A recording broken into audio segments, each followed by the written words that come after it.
we left, okay, so we're gonna quick do our beginning slides. Um, is everybody starting to feel comfortable about the class platform? Like we're kind of starting to navigate it pretty okay. You're seeing how I can't change how things order. I have no control over that. It just stays in the order which things were created. So I'm trying to be aware of that as I post or create different folders. So any questions about the new platform? Um, for those of you I'm just leaving open the Teachable, pull everything down because it's not transferable in the way that I thought it was going to be transferable. Um, so please finish pulling everything down from Teachable and then I'm just going to close it up. Because I guess there's like in the file, I found out that in the folders that I'm creating, there's like a 25 file upload limit per folder, and that's just not going to be enough to transfer over everything from Teachable. So that's why I've left it open. So please finish pulling everything down from that. Um, okay, so visit back on this. April 2nd through the 4th is our in-house custom workshop with Nicole. And the last weekend of August, Auntie and Jade and I are going to visit after this. So we're trying to figure out if we're just going to lock in that last weekend and wherever we're at in the units is it, just to like kind of be able to solidify that for everybody. We're going to decide that after the lecture. So I'll post about that decision in WhatsApp. We are tentatively penciled in for NRP with Midwives Untethered in probably mid to end of January 2027. Okay. Um, and then do we want to change our lecture night? Or are we feeling good again? Okay, so think about your summer. Because this will be the decision for the lectures throughout the summer. Any thoughts? Any hard no's on keeping it Wednesdays at 6:30?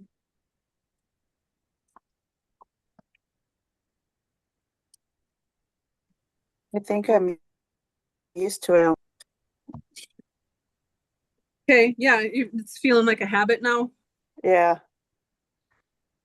Okay, any strong objections of just leaving it as it is because it's the one thing that we can predict. I mean, I'm okay with it being Wednesday still, just because we're used to having it Wednesdays. I was just wondering if that was still worked for everybody. And I know that there's some days that don't work for Medina because she's on some boards and they meet on certain days. So I think that was why we chose the Wednesdays. Um, but yeah, I was just wondering if that Wednesday still worked for everybody. Um, I just personally was like hoping maybe we could change it to Tuesday, mostly because maybe this is selfish, because I have a 6 a.m. Thursday meeting every week. Oh, So like we all have lecture and then Thursday morning I get up super early but I've been doing it and I can continue to do that. That's fine. Okay, we can put it to a vote. We can put it, if everybody's cool, we can put it to a vote. I would, same time, just switch the day potentially. Okay, I'll put a poll up, or Jade, if you want to put a poll up in WhatsApp. Um, and um, yeah, well, I'm fine with polling it quick to see where everybody stands. They're both nights that are fine for me. I mean, um, okay, real quick revisit on the readings now that you guys have hopefully gotten to read a little bit more on topics. Anything that you specifically comes up or that you specifically want to touch about a certain topic when we get to that slide portion? Anything at all?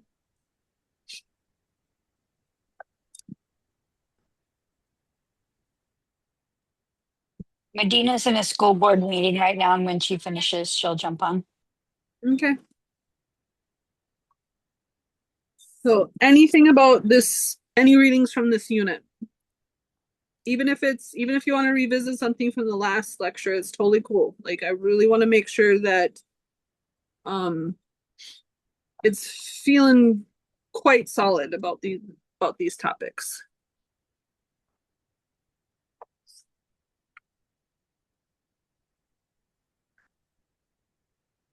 I'm liking Varney's a lot better this round, which is kind of funny because I couldn't stand it the first round for the physiological normal. I am sick right now. I'm just sucking back the fisherman's friend, so I sound like Phoebe Buffay when she's got like her little sexy voice. But um, for the stuff that's like not normal, I Mhm. really like how Varney's just seem to kind of weave it all into different places. Yeah. Um, But I was laughing because I thought every time I complained about Varney's, I thought Jane and Jade are probably just giggling away, going, hey, just wait. We're like, just hang in there. It's gonna get better because we have the very similar opinions about Barney's too. So yeah. Yeah. Okay, good. I'm glad to hear that. Like it's feeling We less. call Varney's prom night. Yeah. Yeah. Stick with it. It'll Yep. pull out. Stick with it. Okay. Any anything else about the readings? Otherwise, we're gonna because I didn't finish the slides from the last lecture, so we'll jump back over there.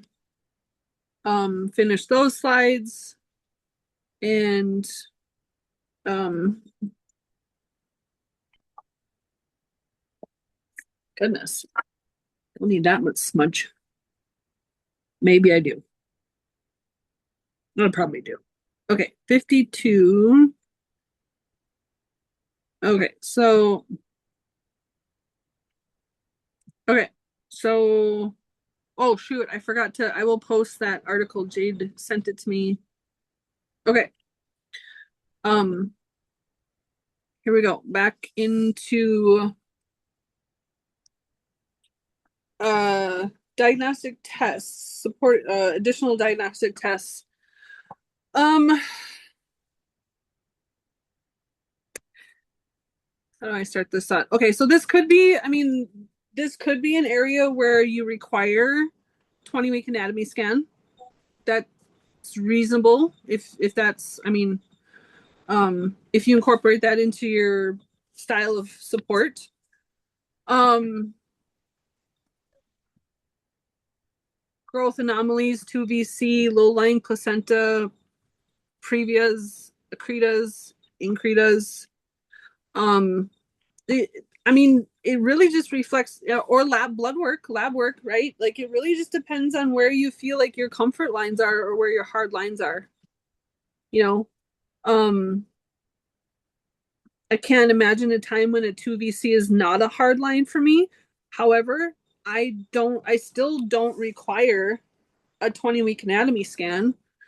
Um, because I create the conversation of if I see that at birth, we're transferring, we're going in, your baby's going in. Like that's a hard line for me, you know. Um, and if it's known, like if they have the 20-week anatomy scan and it's known, like you might not be a candidate for my support anymore because they might not like the conversation of like, okay, once the placenta is delivered and you're good and everybody's good, like we're all going to the hospital because baby's gonna get checked out. Like that might be a deal breaker for them, and then they don't choose home birth support. What's the likelihood of having a 2VC go like just fine? Well, Like that you've noticed. the problem isn't usually pregnancy, and the problem usually isn't labor. It's baby transitioning and perfusing because there's something structural. There's either baby's going to fail CCHD because the physiological normal holes are not closing appropriately, or there's a brachial malformation, or there's a lung malformation, or there's depending on if it's an artery or vein, like what's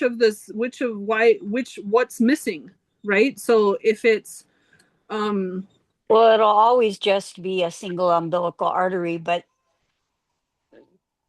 I think the biggest thing for Jane and I is that the lack of tools to be able to help that infant. yeah, It's not so much what happens. There is something structurally wrong when a baby is not built with two arteries. yep. Well, And she does have a higher instance of, I mean, you have a higher instance of ICP, of IUGR. right, If it's a baby boy versus a baby girl, like there might be something with its kidneys, its bladders, or its ureters. yeah. Like, The uh, artery is, if you think of the artery like the baby's waste system, their trash can, and you have like a kitchen trash and a outside trash, a baby with a 2BC only has their kitchen trash. And so them being able to in utero get rid of their waste is really, really difficult. And most of the time the birth goes fine in the facility because they can do a full recess if they need to, or yeah, they can offer help to a baby that might have a cord avulsion or things like that. Like, but 2VC in the home setting, unless you have all the bells and whistles, it's difficult. yep, yeah. That makes sense.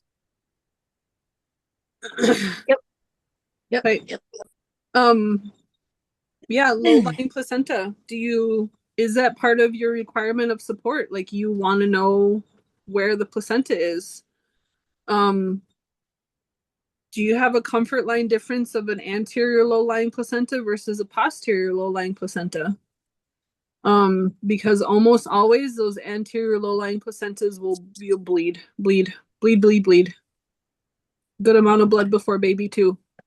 Like, and um usually some degree of placental abruption, because it's very, very difficult for a baby to be born without disrupting that anterior low-lying placenta,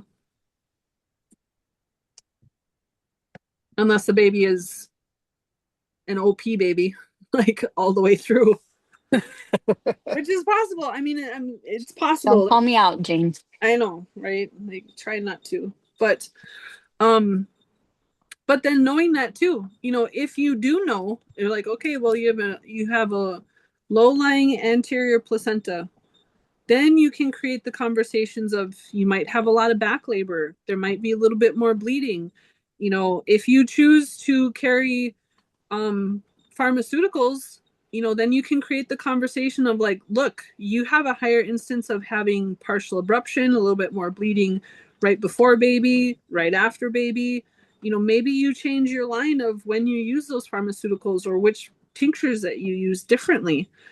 Maybe you start using partridge berry prophylactically without any bleeding, because she has an anterior low-lying placenta.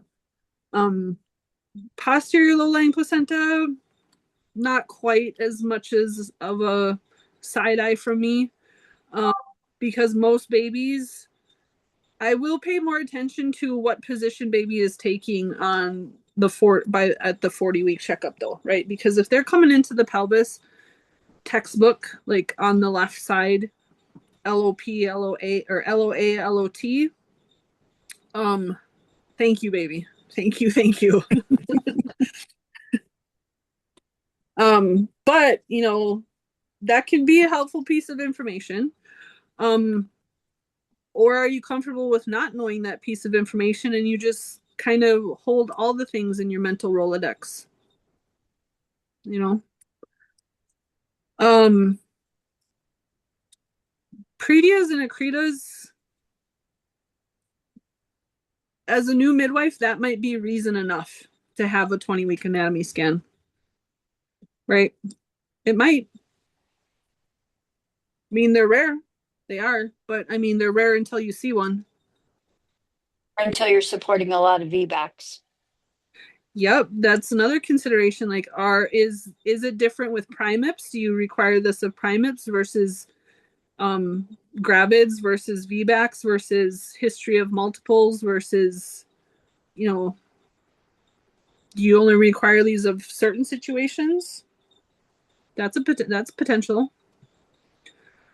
And how much do you recommend for a follow-up?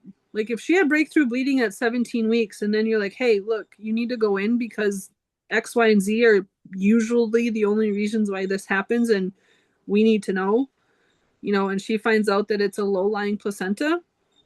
Do you want to follow up at 30 and 34 weeks or 32 and 36 weeks or 36 weeks? Only 36 weeks? 36 weeks? Sometimes that's reflective of history. I mean, we had a shared client that we required 2 follow-ups because once she did have breakthrough bleeding at 17 weeks, did get confirmation that it is a low-lying placenta, and requested a follow-up at 30 and 36 weeks because of her history of heavy bleeds.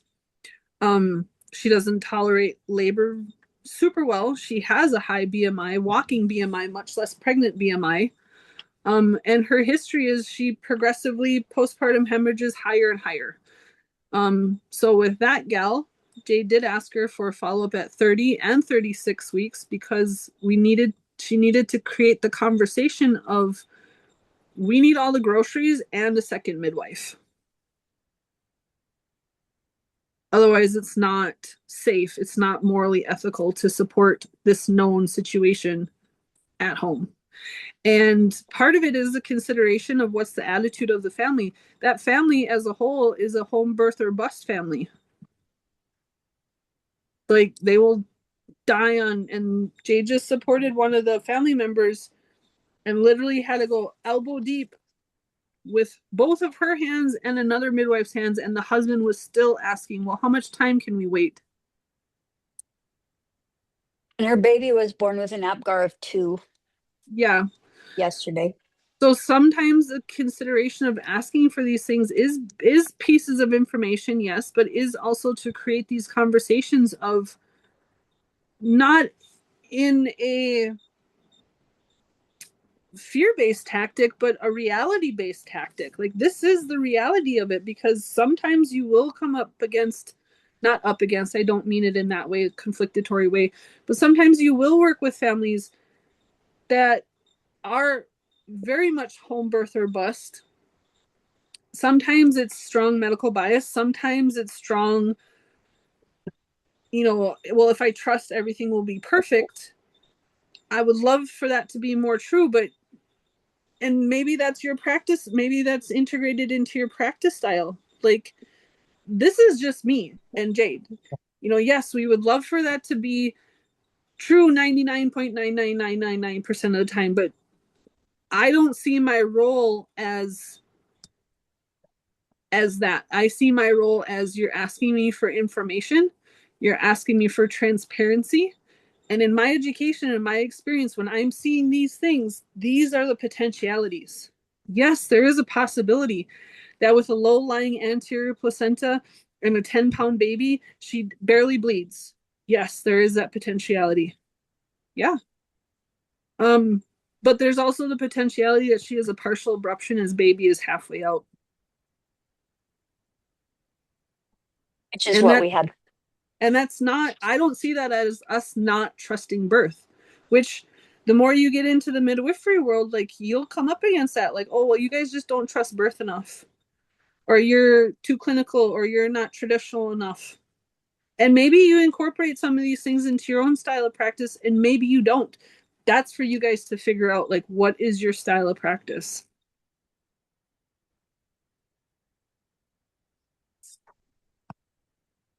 Right.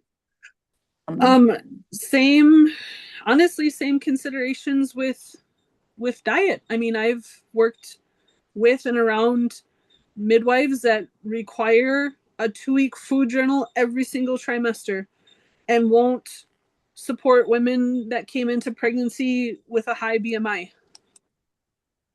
There's a good amount of midwives that are out there. Like, they have their ideal picture and they want their client base to fit that ideal picture because that's what they think is the best to support to have the best outcomes or the whatever outcomes that, how am I trying to say it?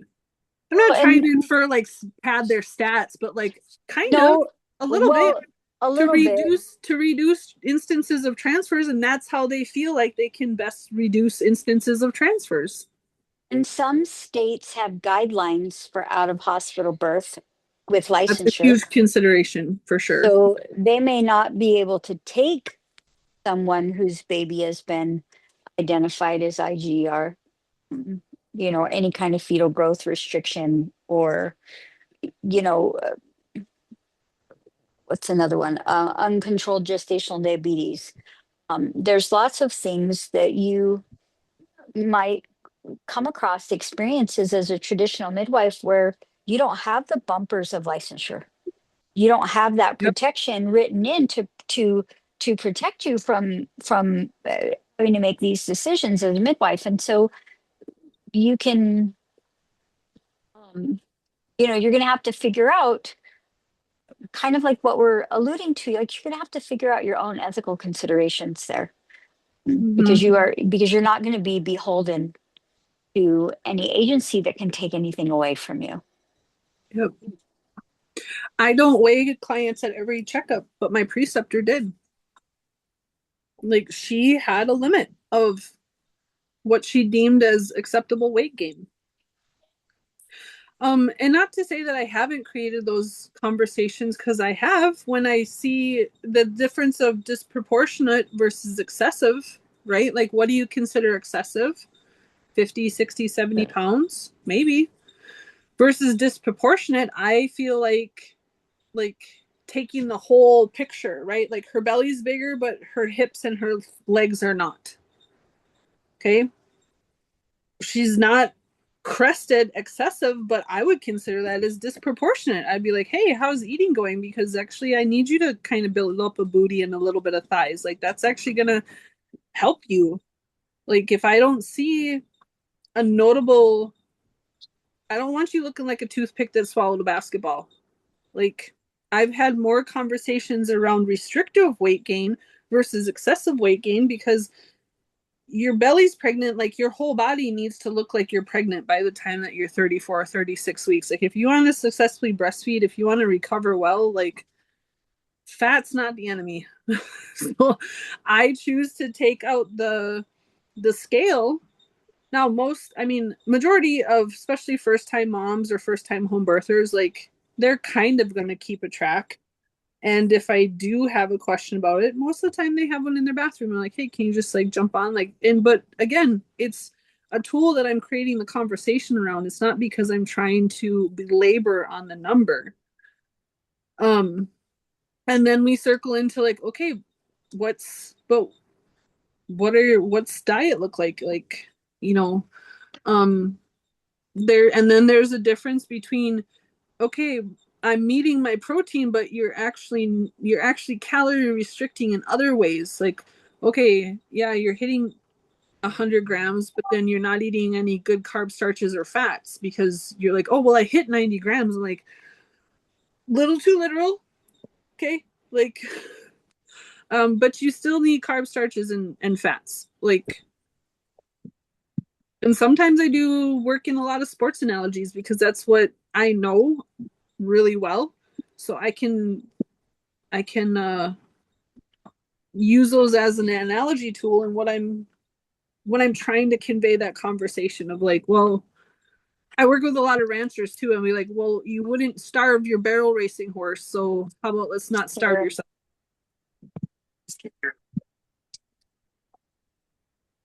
I don't I don't have one that's open right now. I have it in the car. This is definitely where knowing your state's guidelines, whether or not you choose to work within the licensure or not. A lot of states will have a ±2 rule for uterine growth, excuse me, where they need to be measuring ±2 and kind of watching that pattern, right? And this is also a consideration of like, what do you incorporate into your charting, right? Like if you use mine, that's part of the reason why I measure fundal height every single time, because I want to see a pattern. Like, has she just because she's measuring -2, but she's been measuring -2 every single, well, that's her normal. Okay. The one I was just talking about earlier, part of the reason why I had an inclination that something was going on is that she was measuring right on, and then she was -1 and -4 and -6, and like, hey, something's going on. Like, and then that moves into SGA versus IUGR. Where's the line? You know, where you figure out where your line is. Do you transfer it? Is that a potential for an antenatal transfer? When the discrepancies show up, if you are choosing to utilize measuring fundal height, if that discrepancy, if she's measuring right on, and then all of a sudden at 31 or 32 weeks, all of a sudden there starts to be discrepancy. Okay, that is much more telling for the potential of IUGR versus like, oh, she's been -2 all pregnancy. Well, baby might be SGA, but then I look at genetics, like how if I have a 4'10" mom and a 5'2" dad, SGA is probably okay. Like, I'm not going to expect a 10-pound baby out of them. You can see a full term 5.5-pound baby and everything's fine. So cautionary against pigeonholing yourself of thinking that just because it's not like a 7 to 9-pound baby, like I said, and I've had that happen. She got labeled as SGA in her last pregnancy because baby was like 4 pounds, I don't know, 4 pounds 12, 4 pounds 14, but she's literally 4'10" and he's 5'2", and baby was almost 41 weeks. They didn't let her go past 41 weeks, so she was a primate. And they're up and down, like, oh, baby's so tiny, they're going to have to be in NICU. But, baby's O2 sat didn't tank enough to move baby to NICU. So then when I visited with her in her next pregnancy, and she chose some concurrent care, she chose elective ultrasounds after 20 weeks. And she had a 5-pound 2-ounce baby and thought her baby was just so huge. And baby was totally fine. Like, I'm not going to expect, like, I wouldn't even expect an 8-pound baby out of that genetic combination, right? Like, but I mean, statistically, yeah, that baby would get labeled as SGA, but if you don't look at the whole factor, whereas the IUGR baby that I had, the fundal height discrepancy started at 32 weeks and she never got bigger than 34 weeks. And it was a 4-pound 42, almost 41 and change baby that super struggled, like super struggled. And that placenta was not bigger than the size of my hand held like this. And I knew that she was food restricting. And we had tons of conversations about that. And at 27 or 28 weeks, her husband was saying, I just can't imagine her getting any bigger. Is she really going to get any bigger? So I was coming up against a lot of factors and then trying to mitigate some conversations when I know I'm not in her house all day long. And she's like, oh my gosh, I ate so much. I had a whole sandwich and a half for lunch. Okay, what did you have in the sandwich? Well, it's summertime, so I'm having mayonnaise and tomato sandwiches. Ugh. But she's eating so much. I can't eat anymore. I'm eating so much. I had a whole sandwich and a half for lunch. Tomatoes and mayo.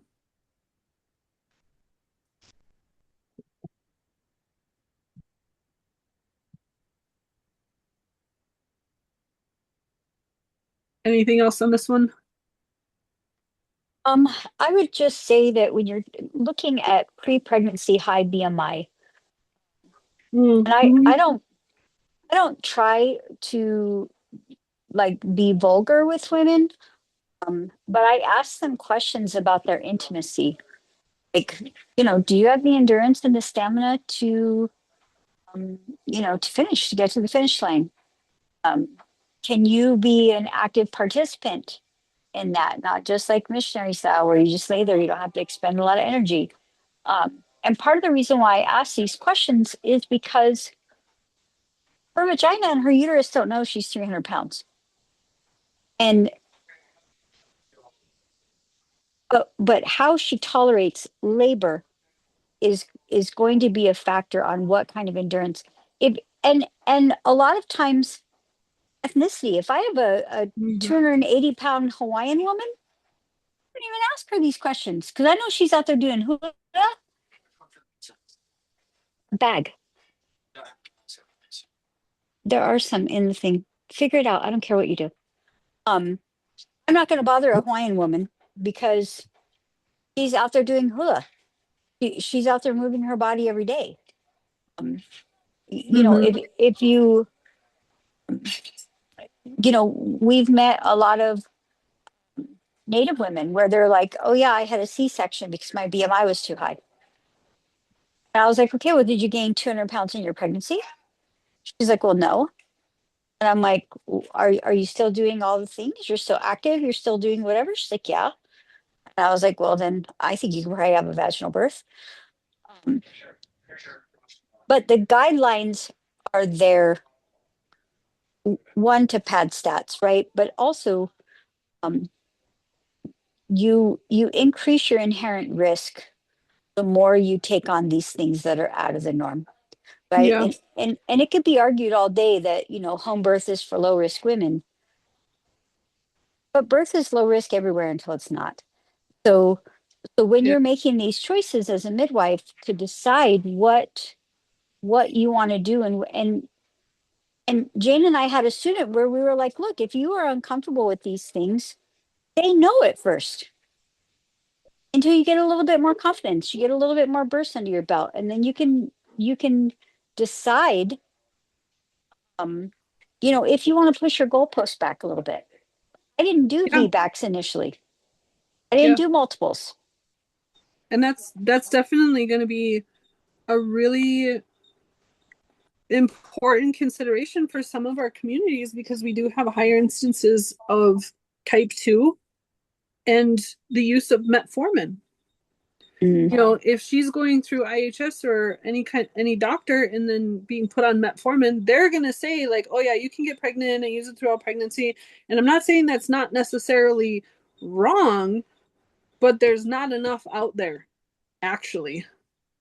There's actually not enough out there. And now with the use of GLP-1 injections and they're saying like, "Oh yeah, that's totally fine to be using throughout pregnancy." Because there's not enough out there to say that it's not. So they're going to say it's okay until there's a definitive line to say that there's not. And that's kind of the front line that midwives are always kind of going to be on the juxtaposition of like, well, my doctor said it was fine, okay, but we actually don't know what that's going to do to baby's liver, and I don't have the tools to support that unknown potentiality in a home birth setting. And that's actually a pretty common, especially if you revisit some of the conversations that I choose to create around IVF. Like, yes, they are gonna say you're okay because they're thinking that you're gonna stay in facility and they're gonna have all their things. But I have a whole different realm of considerations, and then figuring out, like Jay was saying, like figuring it out. Yeah, if I have a gal that had a high BMI, like the one that we were talking about that had the low lying placenta. She had a high BMI before her first pregnancy. It got higher with each pregnancy and she got less active. Okay. So there's the picture around it. Like her bleeds got more, her BMI sustained, and part of it is because she had stacked pregnancies because she's a quiverful family, right? And she got less and less active. She stopped gardening. She stopped taking walks around the block with the babies that she did have. So it's not that she has started pre-pregnancy with a high BMI. Like she had the same BMI at the end of the second one going into the third one, and then it got higher and her activity got lower. And then she stopped gardening altogether, and now she doesn't even walk the other two to the park. And so it's a consideration of all of it together. Okay, any questions about this?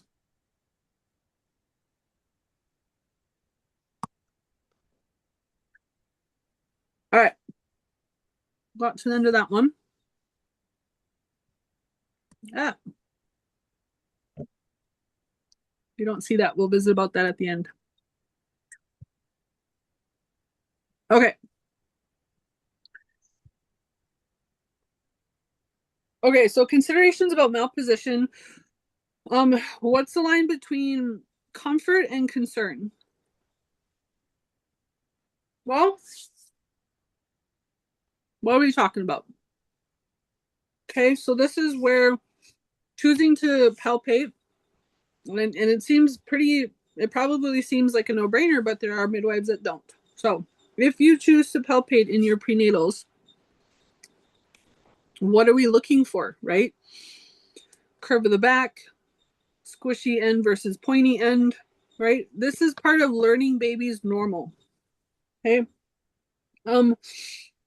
And I usually don't start consistently palpating until maybe 27, 8, 9 weeks in the 30s, you know.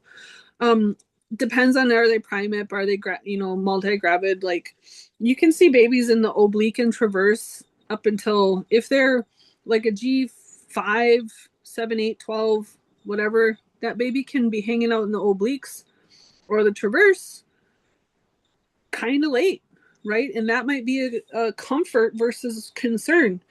Is it a concern yet? No, but maybe recommending something because mom's uncomfortable, right? Okay, using Doppler position, that can give you a good idea or confirmation of baby's position. Okay. I will say that OP versus OA is tricky sometimes in the beginning to figure out what might be inferring OP versus OA. OP tends to be, you can't, I'm pointing at the screen, Jane, like that helps. So OP versus OA Doppler will be literally dead center. Okay. If it's lower towards the pubis, it tends to be an OA. If it's a bit higher, it tends to be OP. Tends to be. But that's where, does your back feel heavy? Where do you feel the kicks? Oh, I feel them all in the front. Okay, you got an OP baby. Oh, I don't really feel too much. And if she's got a nice super round in the front versus kind of flat because it's the baby's back in the front and the heart tone is lower towards the pubic bone. OA. Okay. Just another visual.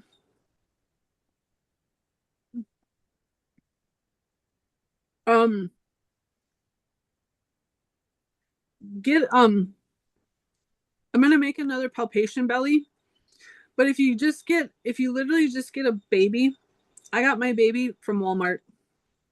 Okay, get a baby, throw it under the blankie. It's just practice. Like there's no tricks to it. It's like learning Braille, literally. It's just repetition. And I've done it with like a tight tank top. yeah. Yep. And have these pictures next to you as you're feeling babies under several blankets. Okay. And change the density, right? Because prime hips, skinny prime hips you could almost see the babies right underneath their skin. But you get the gravid. I just supported a G7 and I said grand multip, and her husband was like, what, grandma tits? So now literally every time I say sorry, this is what I'm talking about, like I'm hearing funny things. Anyway, what's the point, Jane? Use different blankets, like put 5 blankets on, put 1 blanket on, you know, um, and have pictures next to you. It is a language. You need the visual to translate what your hands are feeling.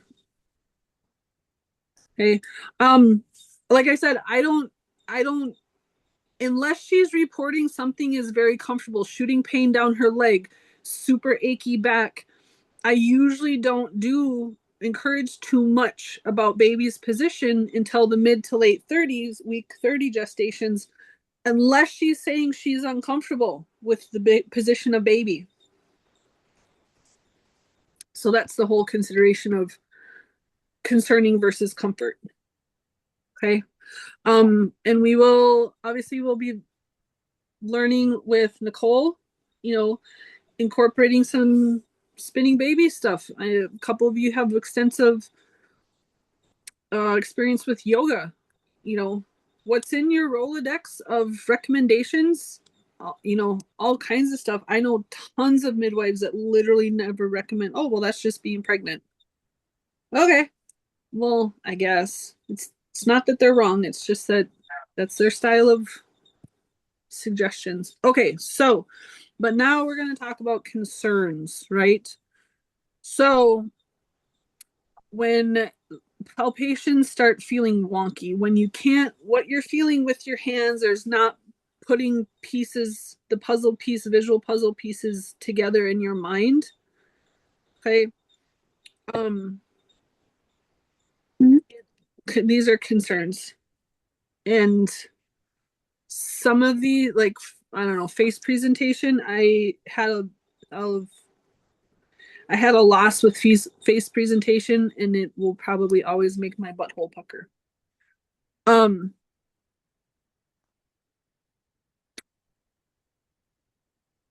Okay, so the picture on the left. Shoulder traverse, obliques. No, not obliques. Obliques can be kind of hard to palpate the difference for when you're starting out. But shoulders and traverse, pretty easy to discern. Definitely conversations around forward leaning inversions, backing baby up. Um, the way I always explain it is that I always talk about the uterus is 3 layers of muscle, and every layer is going in a different direction. And sometimes, if there's tension or torsion spots in any one of those layers, that can drastically change the positions or influence the positions that baby is able to take. Okay, so we got to stretch that muscle out and back baby up so that they can pick a better presentation. Yeah, a known palpating face presentation before baby is deep into the pelvis or in active labor. Shoulder, those would definitely be situations where I might be visiting with her a lot more frequently. I'd probably have her on some recommendation of yoga, spinning babies, maybe the chiropractor. I would start asking more questions about history outside of pregnancy. Like, these are situations where you might has come up in history of, like, a history of a car accident and her hip got broken. Like, there could be some structural thing that is literally might not resolve for baby to be able to pick a better position, and therefore potentially compromise the possibility of vaginal birth. That is a possibility. What else? The bottom right picture, that shoulder presentation, if that's an active labor situation, I mean, you might be looking in a manual reduction. Brow presentations, those can be tricky to, right? Because if you're thinking about flexing and descending, why don't I have, speaking of babies, how come I don't have my baby? Okay, if you look at the right picture, the top right corner where it says brow presentation, that baby might crown in that position. But if we're dissecting that picture, the shoulders are not stacked onto the chin. So baby might flex through and actually pivot their forehead on the pubic bone and actually turn into more of a better crown presentation. So brow presentation or forehead presentation, well, I'll take that back. Forehead presentation, brow presentation usually has some sort of arm or shoulder component. Forehead presentation, not always. Shoulders could still be tucked and their face could just be a little bit neutral. And this was something that actually really helped connect things with my brain, is actually me doing the presentation. Like, can I curl my shoulders and have a neutral head? Can I curl my shoulders and have a hyperflex? No, because my shoulders are probably going to go like this, or they're probably going to go like this if it's a full face presentation. But that's how my ADHD brain works. Well, and sometimes if you have a mentum or a, type presentation in a vaginal exam, you can tuck. It is not pleasant, Jane, how she knows. Um, but Well, it talk them can't, through but talk it them can through in what you fact did be with done. Riker. Talk them through what you tried to do with Riker. I did sort of. He just ran out of room to tuck his chin. True. So we knew that Riker had at least a double nuchal cord. That was confirmed to us with ultrasound Doppler during a biophysical profile, and a couple of days before he was born. So we kind of guessed that, maybe he wasn't able to tuck his chin and get really well applied to the cervix because Jane had had this start and stop labor, like with active labor pattern with active labor intensity for about 5 days up until that point. And so when you do a vaginal exam, a lot of times when women get a vaginal exam, they kind of instantly they kind of scoot their bottom back and they kind of pull away from you. But I asked Jane to stay put and to almost bear down a little bit. I wanted to feel as much of the baby's head as I could. And then I put my fingers like this. So hold on, I'm trying to see if I can get in my camera here. You put your fingers in there like this. So you're not quite like, doing 5 centimeters. Um, they're, but they're, oh, why can I not do this with my camera? Put it right in front of your face. There you go. Okay, so instead of being open like this, they're tilted like that. Okay, and what you do is you go along the back of the occiput, you find the back of the occiput and you manually push that up towards the woman's pubic bone. And when you do that, you're forcing the baby's head to do this, right? Like you're taking their fingers, put your fingers on the occiput, Jane, and bring them up to the past the posterior suture if you can, and you just tuck their head, and that makes them will also instinctually, you see how that baby, I mean, she's It's really holding the hard to baby's see her. flexed. Yeah, it's really hard to see you, Jane. We might have to stop sharing for a second, Jane. Yeah, I think stop sharing might help. Yeah, because then I can see. Hello. Okay. Okay. So you're going to take your fingers in a slant like this almost. Okay. And you're going to put it at the base of the baby's skull at the bottom of the occiput. As much as you can get in there, depending on how flexed that woman is. Now, I tried to go to the posterior and tuck baby's head. Okay.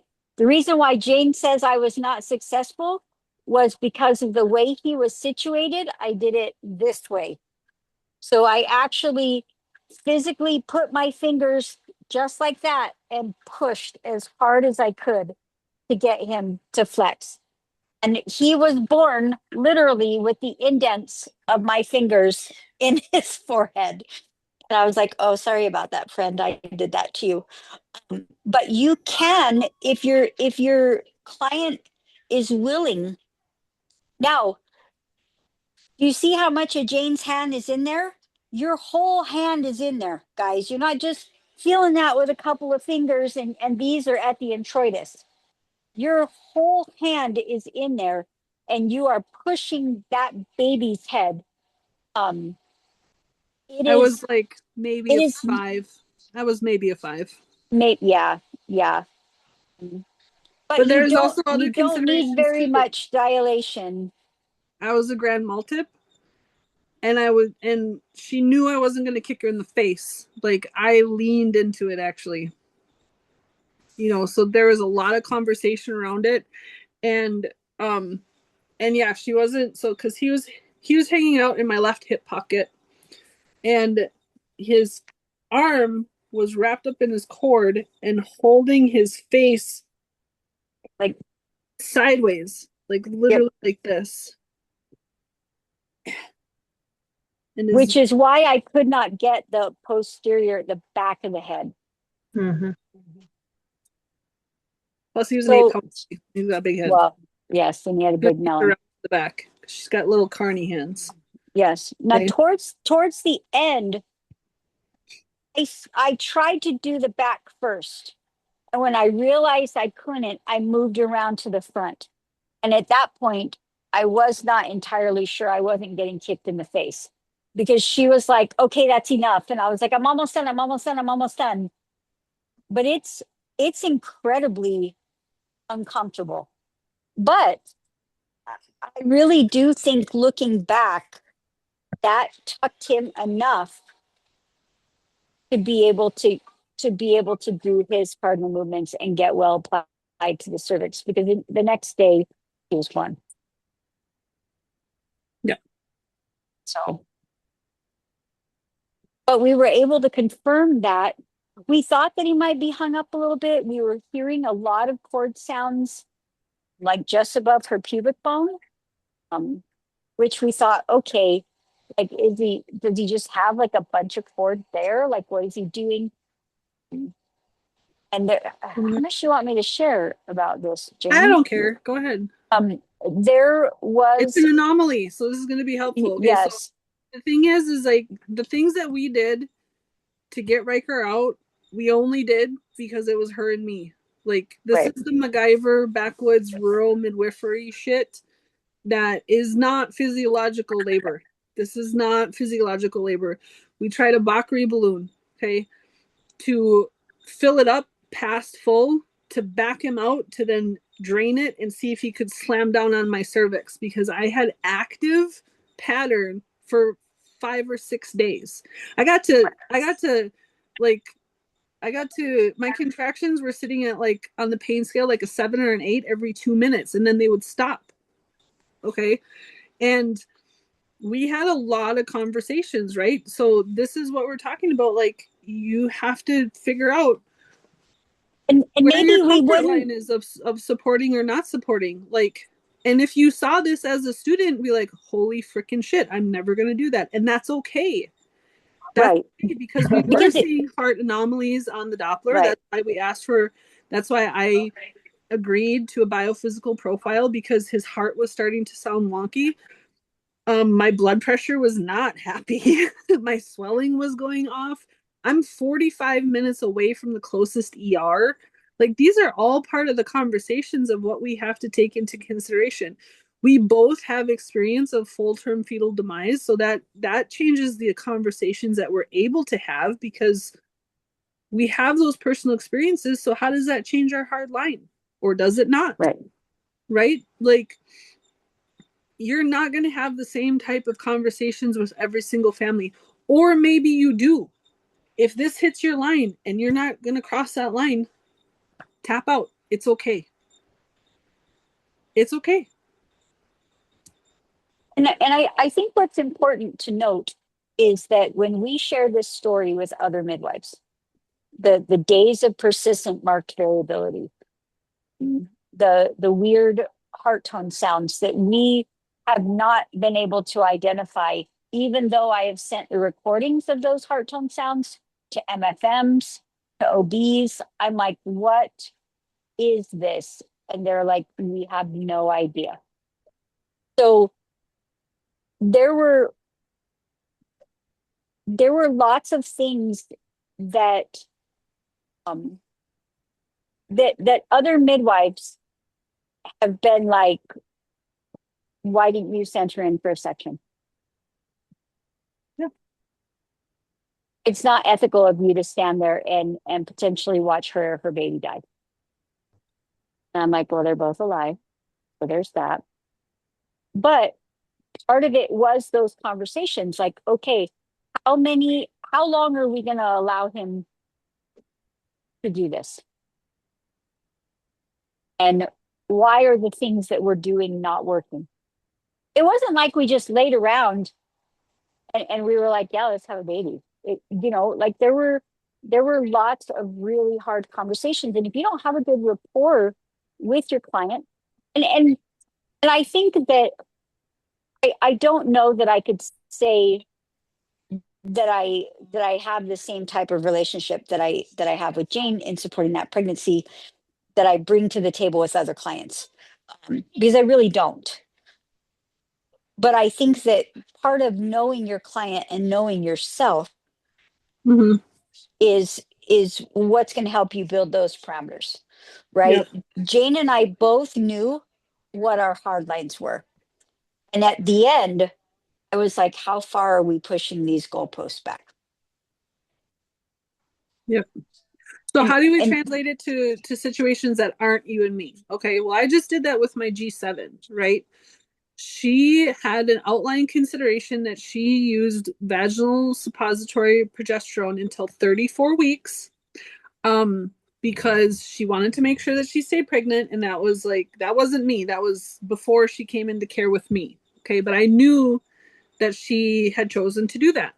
Okay, so then I created a conversation of like, well, that's a lot and that's really late, and you might struggle to produce spontaneous labor patterns when your body's trying to be in labor.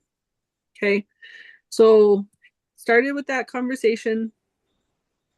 Fast forward, she's more pregnant than she's ever been, and she's a G7, right? And now she's passed every due date that she's ever had, or every birthing date that she's ever had, with all of her 6 babies. And now this is her first home birth. Now her husband's getting nervous, like, what's going on? I did 2 home NSTs, and I'm like, look, everything that I'm seeing is saying it's okay to continue, but that doesn't mean that you have to continue. You don't have to continue care with me if this is too uncomfortable. The unknown is too uncomfortable. I'm like, we knew that there's a potentiality that you might struggle to create spontaneous labor because you use that progesterone, such a high dose vaginally, for so long. Okay, and she was literally having conversations the whole time as I was there while she was in labor with the midwife from Massachusetts that gave her that prescription, and like other OB, like other family practitioners that delivered. And like, she literally played a Marco Polo from her friend that's a family nurse practitioner that delivers somewhere on the East Coast. I was like, well, I hate to burst your midwife's bubble, but that's just not a thing. I started giving her tinctures to help reduce her progesterone, right? Because for spontaneous labor to sustain, that progesterone drop has to happen. And she was using progesterone, high amount, 200 vaginal suppository for till 34 weeks, right? Long after the placenta is taken over that job, right? Usually 20, 21 weeks is like as far as you want to push that. And that still doesn't guarantee that you're not going to struggle creating spontaneous labor 20 weeks later. Okay. And I'm like, look, everything that we're seeing is telling me it's okay to still stay home. But that doesn't mean that you have to choose to stay home. If this is too much unknown, if this is, not enough answers for dad, transfer. You've already had 6 hospital births. You know what the process is. Like, that's not an unknown. Okay. I was like, we're literally waiting for 45 minutes of fury because at some point, the baby and the body is going to push the agenda, and then you're going to have 45 minutes of fury. Okay. And that's what happened. She did. Okay. About 2 hours and 10 minutes of hard active labor. And she had been producing a spontaneous pattern, and then it stopped. And then it produced the next morning, and then it stopped. And then so her body's trying. And I'm still giving her tinctures to help her progesterone lower. Okay. And we did a couple rounds of, when she was having spontaneous pattern, we did a couple rounds of encouragers. Like, okay, can we capitalize on this? But baby was not dropping down. All the heart tones were great. Okay. Come to find out, because these are the answers that you don't get until baby comes out, right? Baby was born in call and had a full double bag and had the cord wrapped around it in such a way that it was holding. So one arm was tucked in nicely.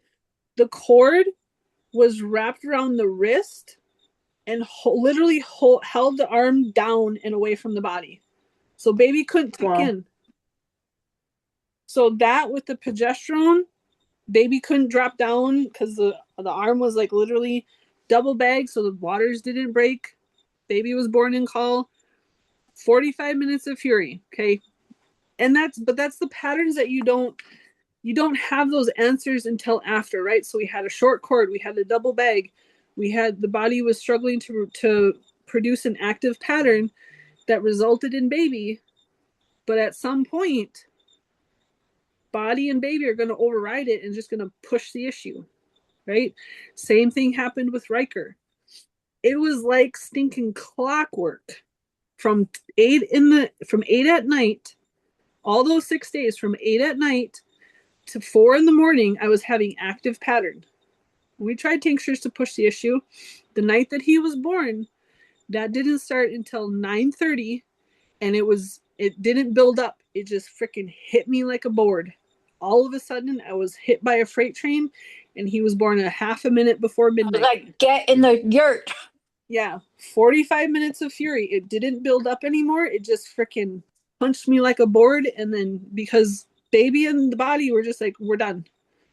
We're done. We're going to make the sprint to the end of the line. And this is definitely, I would say, this is very, very indicative of a pattern of a short cord, right? Short cord babies, they're not going to progress slowly and be constantly tugging more and more and more on that. But this is the answer. This is definitely an answer that you don't get until you see that short cord. Either it's literally short on its own, or it's wrapped up in baby that's using all of the cord real estate. You're always going to have 45 minutes fury. It's going to be a wonky pattern. It's going to be start, stop, start, stop. Baby's like not going to descend, even though she's having really strong, 6 out of 10 Q2s, 45-second contraction every 2 minutes, but baby doesn't drop, and baby doesn't drop, and baby doesn't drop. And then all of a sudden, baby's crowning. I have yet to see a short cord where that is not the case. Because they know they don't have that length to descend and descend and be okay, and descend and descend and descend. Right, that's my rants about short cords.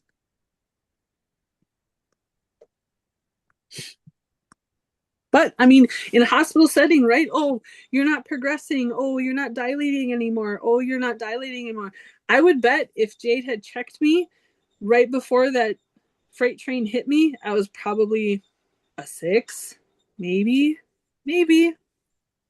probably more like a 5. But he was born before midnight.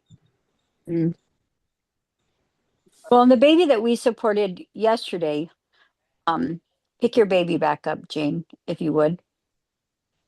So baby had its left arm across its chest like this, and its right arm behind its back. She was a grand multip, 5th baby, and pushed for 2.5 hours. So she pushed for an hour and a half, and I said, "Can I check you? Because I'm not seeing very much progress and he sounded like really far away. I think there's something going on. I mean, Don't wait for me. And we ended up having to reduce her bladder while simultaneously stretching her really bulbous vaginal tissues out of the way in order for that baby to be able to descend. And then it was a 3.5 minute shoulder dystocia where I was trying to figure out why I couldn't hook his armpit to bring him down. But part of the reason was because when I went in to feel him on his posterior, I felt fingers. So I actually thought that this baby was like this, and that's what I was feeling. And I was like, okay, if his hand's around his face, why can't I just bring my arm over like this and push that hand down? It's because the hand was across his neck like this, and the other hand was behind his back. So I had to go along, his right was his posterior shoulder. So I had to go along the back of his neck and push on his humerus all the way across until I got to his elbow to bring it forward. And he was a 9 pound, 6 ounce baby on a woman who was maybe 115, 120 pounds, 9 months pregnant. Wow. And so it was very difficult. I thought at one point, we call it match sticking, where we actually break their arm or break their collarbone to get them out, and you do it on purpose.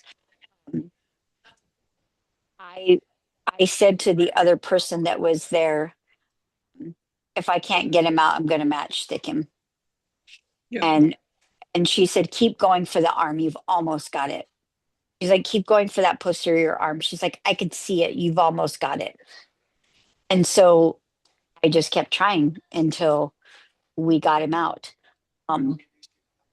But And we're not telling you what could be perceived as like these horror stories because we're trying to make no, you do these things. Okay. I wouldn't have done these things after my second baby.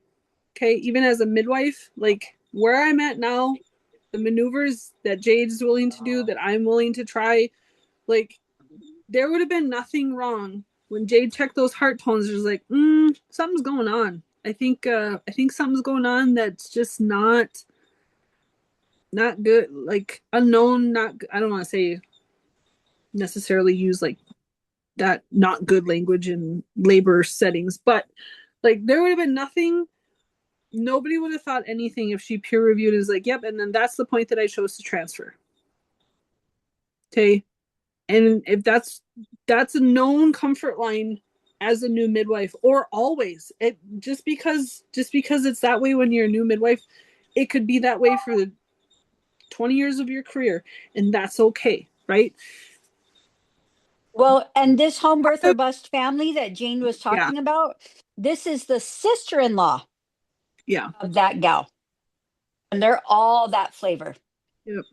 And I sat the husband down and said, if I can't get this baby to come down, we might have to transfer. Like something is hanging him up. And if I cannot get him to come down, Yep.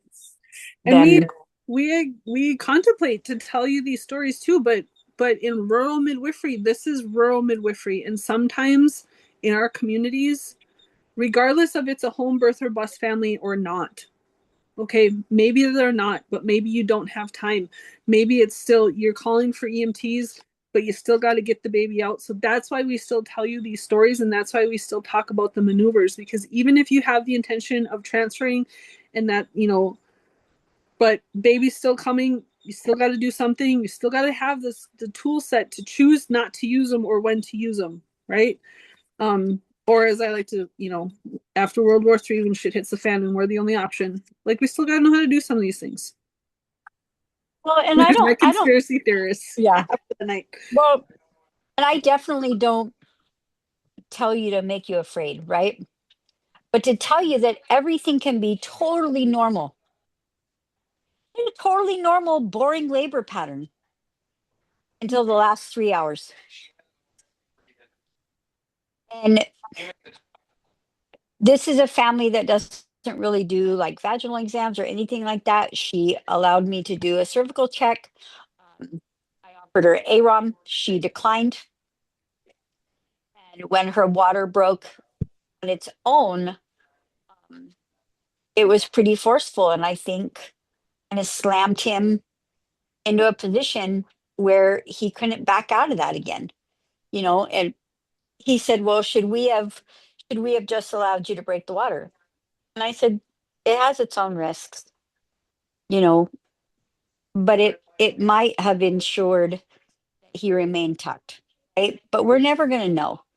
But if you have these skills, you can think about where the baby is and how to get them out. So like Yeah. my last child was a face presentation, coming into the posterior just like this baby, and um, it was incredibly difficult to get him out. Yep. And had I allowed myself to be checked, um, I might have opted for a surgical birth with him. Um, Yep. Thankfully, he was, 6'12" at 42 weeks with IUGR. And, um, I'm really grateful that he wasn't 10 pounds like his siblings were, because I don't know at that point that I would have been able to deliver him vaginally. So, like, these are the considerations that not only are you making for yourself, but that you're also, um, helping your families to decide too, and helping them navigate what Yep. that looks like. Can you guys see my screen again? Yeah. Okay. Yeah. So really we're trying to, because being able to visualize what you're palpating and what you're feeling, we're trying to complete your language, right? Like the language, how it translates into your mind, how you're describing what you're feeling, how you're saying, like, because you got to be able to understand the braille and then create a picture in your mind and then create the conversation off of that.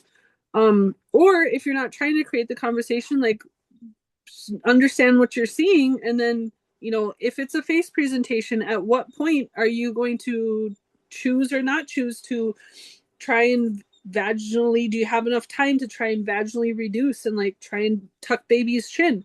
If it's a primip, are you going to try and do that, or see how the head presents and then decide to go for the shoulders, because you're going to have a little bit more wiggle room once the head finishes coming through and rests on the perineum to then decide if you're going to go for the shoulders or not.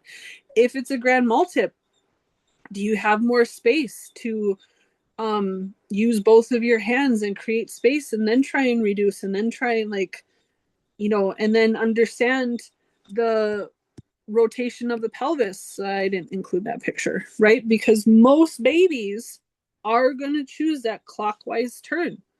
Okay, well, if you start to try and assist the shoulders and you start feeling a little extra resistance in the clockwise turn, do you keep going with it, or do you reduce a little bit and go counterclockwise?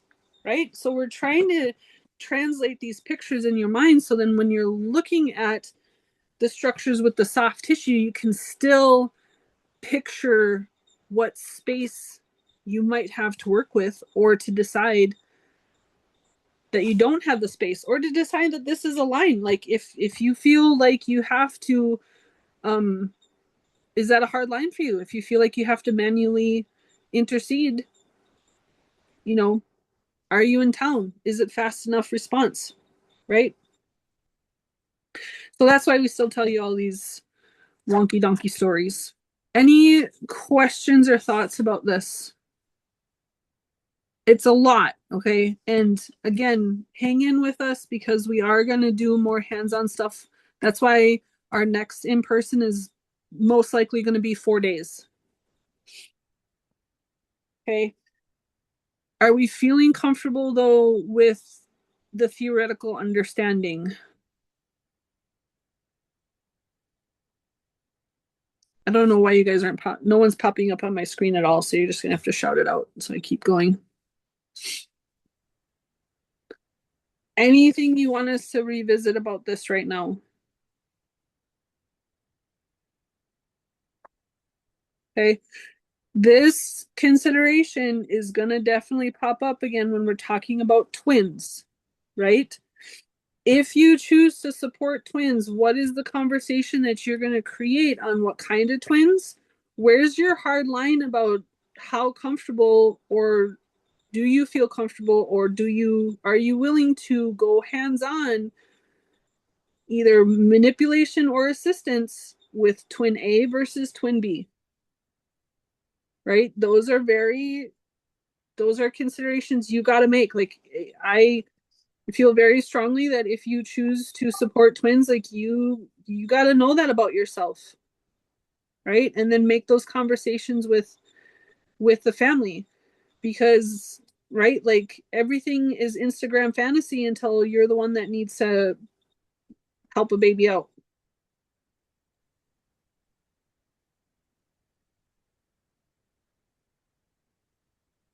Anything? Are we good to keep going? It's not any, like, I think this is just one of the things that I'm gonna need, like, to make cards for or something. Mm-hmm. Like the theoretical part is there, but being able to move from theory to practice, I think I'm gonna need to be able to move things around in my head, and maybe cards might be like the way to go because the images are good, but I think I need to like play with it a little bit, Yeah. and go like between pelvises and positions and things like that, just so I can like wrap my head around it a little bit better. Yeah. Yeah, that's what I'm saying. This is a Walmart baby. I would actually recommend, if you're gonna get a standard size pelvis off of Amazon, I would recommend getting one of the soft body baby dolls at Walmart that are twins, not this 10.5 pound singleton baby. Um for practice, if you're practicing in a pelvis, right? That's what I would recommend. Like, this is like a 10.5 pound singleton that struggles to, like, when I'm trying to teach with this one-handed and hold a pelvis, it's hard. So I would recommend a soft-bodied twin. You get them at Walmart, and then like a standard pelvis on Amazon or Etsy or whatever, and that's going to be a lot easier to try and picture and move it through one-handed and one-handed. Just my 2 cents on that. But yeah, and that's why I try and use different images when we revisit these things. So if you do want to make cards, like, there's there's a whole bunch, because my ADHD brain is definitely the visual Rolodex type. I'm a solid fan of the cheat sheet that actually just deals with maneuvers, what to do. Because I already have the picture in my head. I need a quick Rolodex of what am I doing in those particular situations. So like my cheat sheets are all words, no pictures.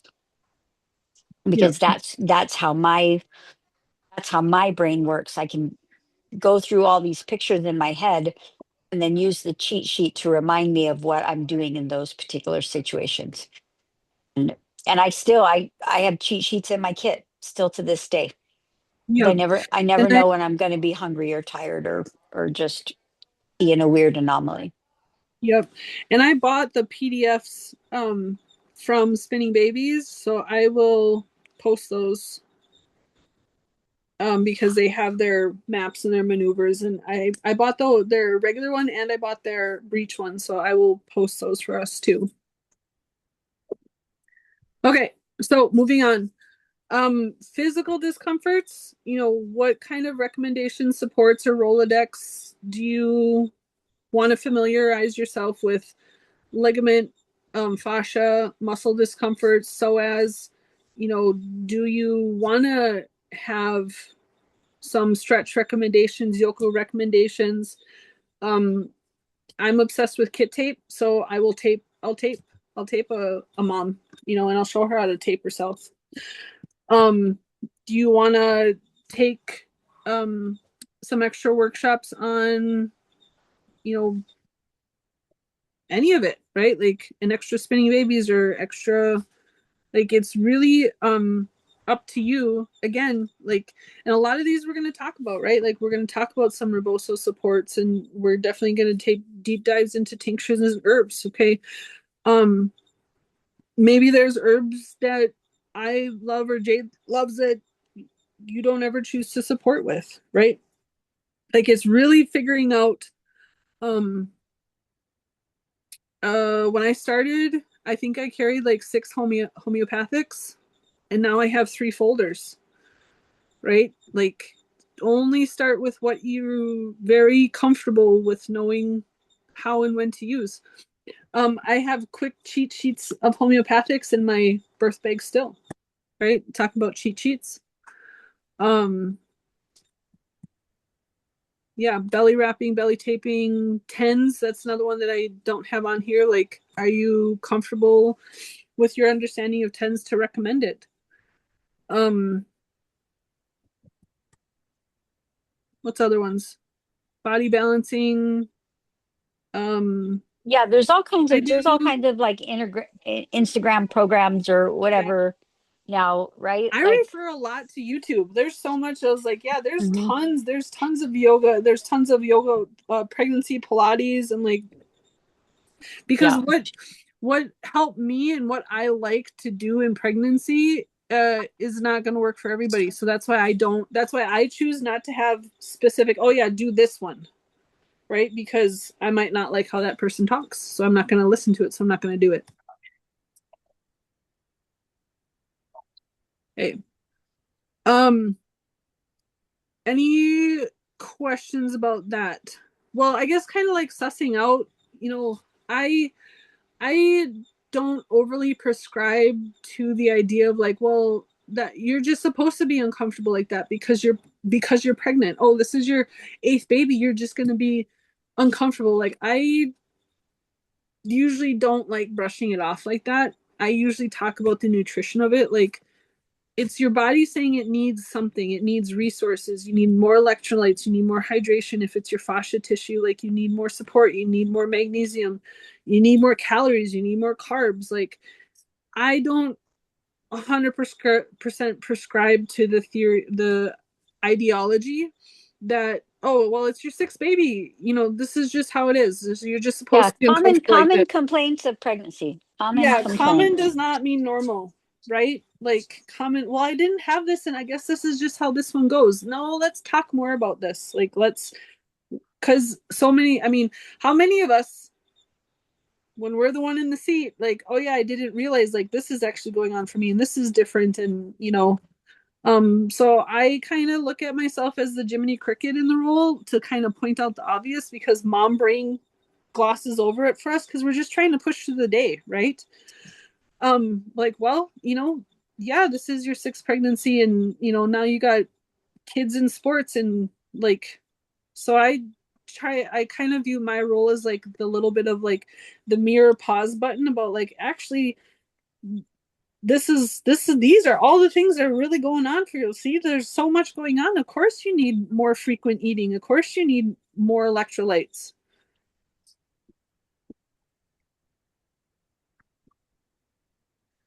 And I think like there are some midwives that actually offer all of these different things listed as an integrated Mm-hmm. type of management. Mm, I don't. I I fap it out. I say, hey, here's a couple of things. If you're like Instagram and YouTube, here's a couple of things that I like. Um, Do you actually want any of this information, or you want to go down the rabbit hole yourself? I'll say, some people really like chiropractic, pregnancy massage, all of these different things.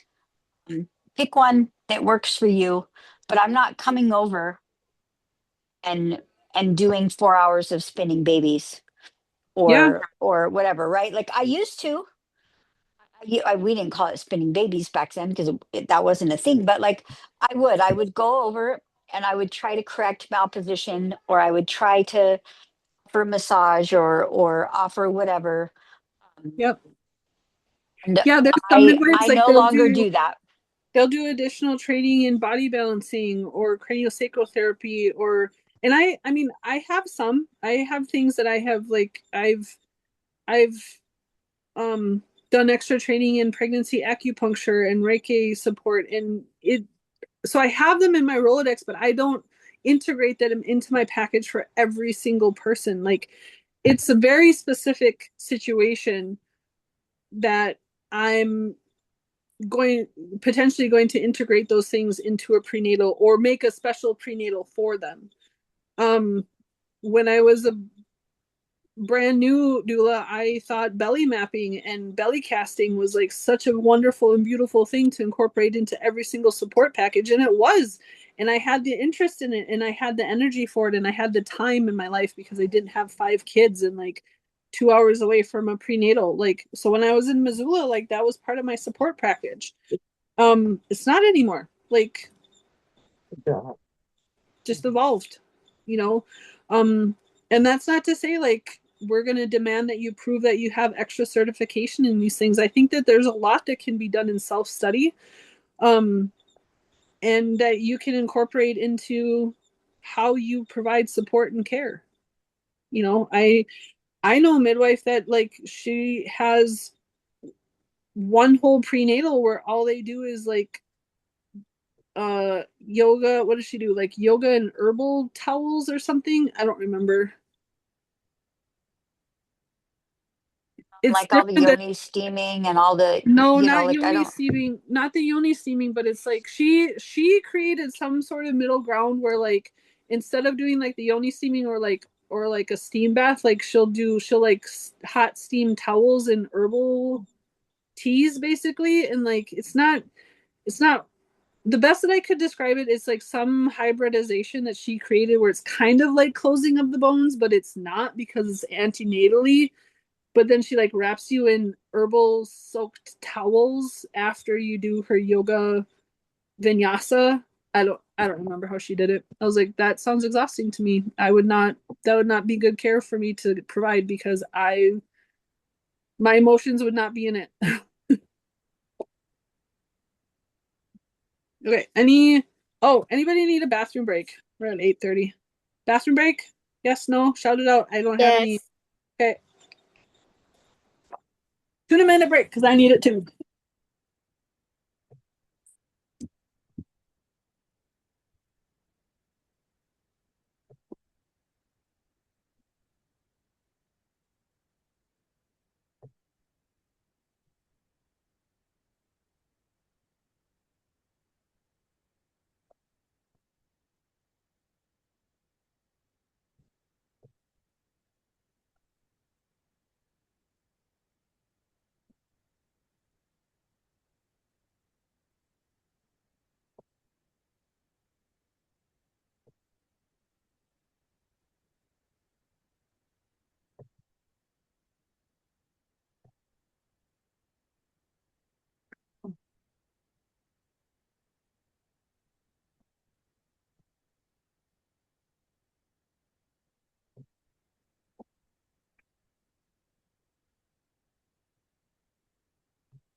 Okay.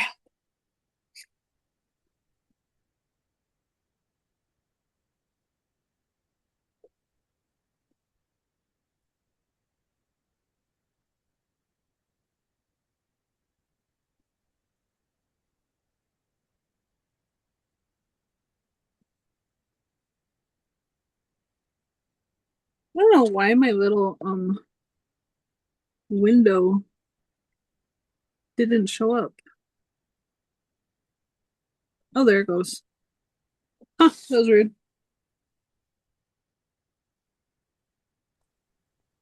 might have to. I think they're singing happy birthday to her.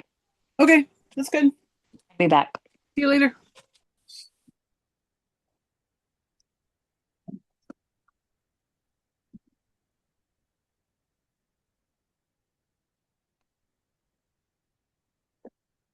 Was it just Pearl that stepped away? Sound off when you're back.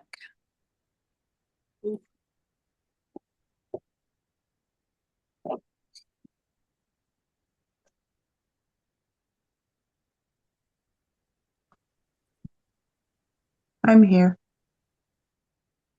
Well, hello. Heidi ho. Ow. Don't step on my boob again. Okay, is everybody back?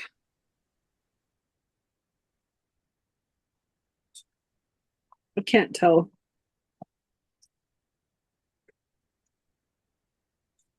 We getting a thumbs up?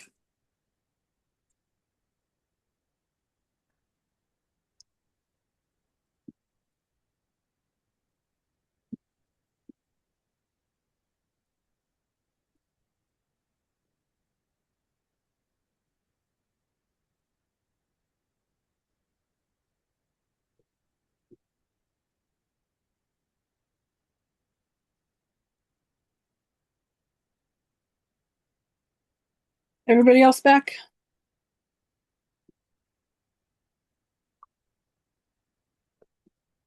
Yes, no, no, yes.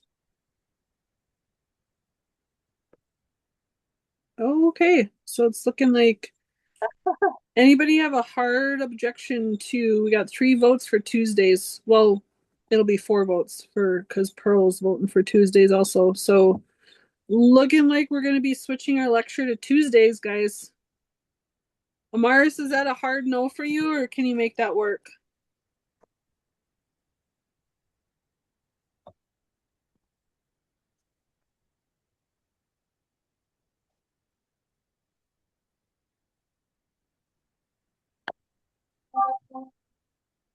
We all back? Yeah, is everybody back? Okay, well it's 4 votes for Tuesday, so we're gonna call it. We'll switch to Tuesday. Same time, 18:30 CST Tuesday. We will start that next unit. Okay. Okay. All right. Well, I can't tell if everybody's back or not, but we're gonna keep going. We might make it. We might make it all the way through. Okay, so viscosities and circulation concerns. Um, I my first recommendations, if they bring up their viscosities, if they feel like it's a concern enough to bring up, again, common doesn't mean normal. Like, let's not just brush it off. Support wear, compression socks, maternity support leggings, kit tape. There's a way to KT tape them. Diet, so more collagen, um, beets, blood builders, so more blood builders can be helpful. Um, essential oils, so geranium and hyalocyon are the 2 that are specific for supporting cellular, or not cellular, vein structure, right? Because it's compromised vein structure. Some women, majority of times, it'll be like spider veins and then it'll go away after pregnancy. I still think that they're worth supporting. Again, if I don't see, I might see them and make a comment. Most of the time, it's because they bring it up. I will support up to stage 2, but if there is edema that won't go away, that's a transfer for support. Like, if it's not going away from, no, I'm not done. I'll nurse them really quick and then you have to take them. Okay. Um, even if some are painful, as long as they're doing something to support it. Some swelling, it really depends again on where is your comfort line of this line, right? Because it's going to increase, potentially could increase blood pressure concerns, especially if it's on the left side because it's compromised blood return. might have blood pressure concerns, might have DVT concerns, especially after baby, you know. It could change recommendation for after baby care, like maybe a little bit more bed rest, maybe you're watching that one more. But for me, my line is if there's also edema and if it's how frequently is it reoccurring? If it's not going down at all, if there's no fluctuation with rest, with elevated feet, with flip baths, with compression wear, that's almost always a line for me for additional support or testing or um something more, right? Okay. um I'm definitely revisiting this and asking a lot after baby, right? Because depending on what you look at, this can 3 to 5 to 7-fold increased risk of DVT in the postpartum.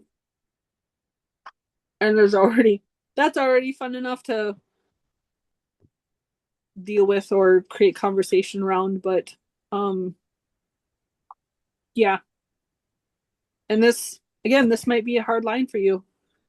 Um any questions or thoughts about this one?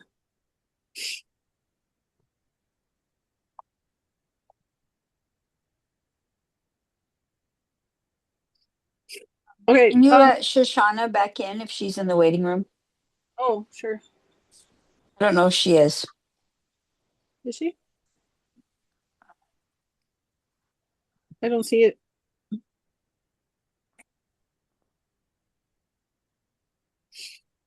She was just supposed to go to the bathroom, not get kicked out. I know. Well, Okay, let me know if you see her again. okay. Okay, so you're back. So what are your thoughts on varicosities?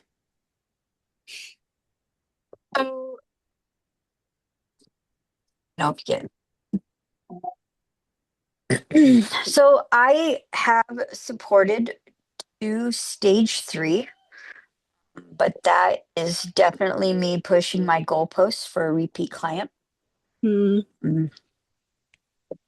So I like all the same things.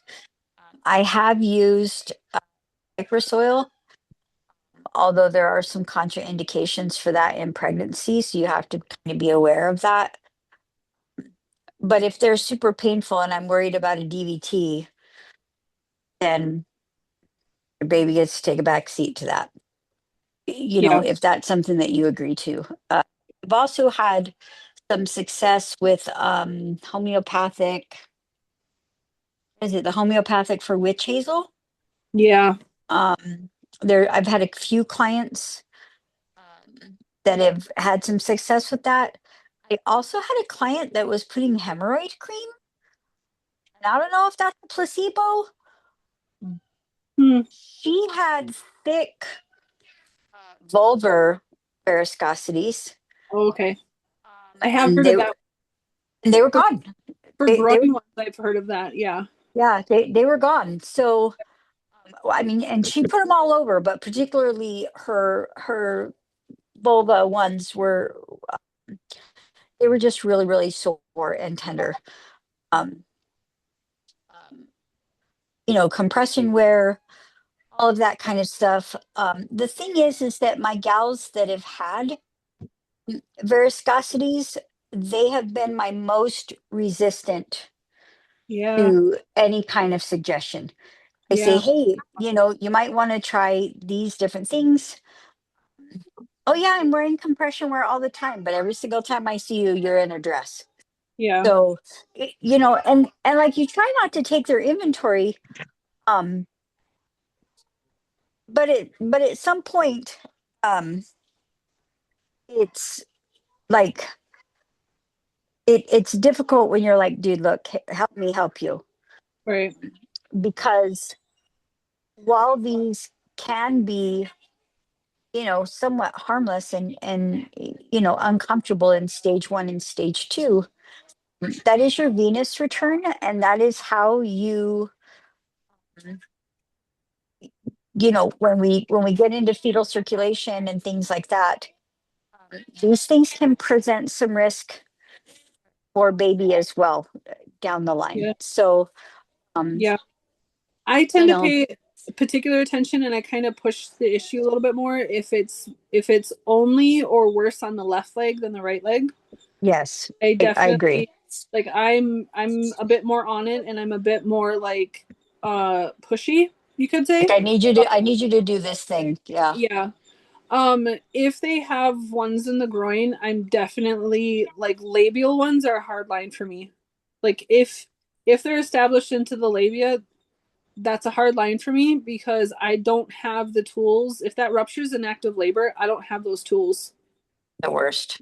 I don't, yeah. So if they, and if they say in the groin, most of the time, if they're saying it's a leg in their leg, like I may or may not ask to look at it. It kind of depends on the conversation.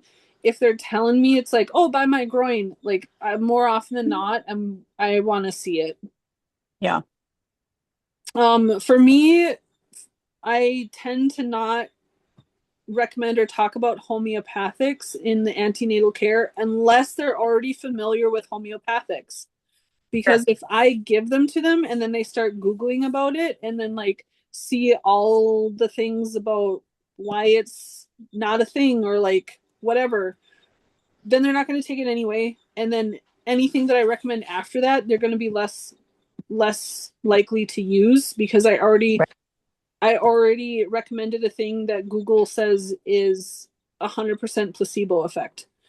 But if they're same, I tend, except for viscosities, like if they're already um inundated in the essential oil style, viscosities are probably the one thing that I'll talk about essential oils, even if they're not already inundated in what essential oils are and all the uses, because I have seen a lot of good results with hyalicium and geranium Hmm. essential oils with a carrier oil, and especially with magnesium oil, if they incorporate it with magnesium oil, like, and that's a pretty easy thing for me to get them to do. Like, they might not eat more beets, they might not incorporate more collagens, but I can usually get them to like rub some oil on their leg.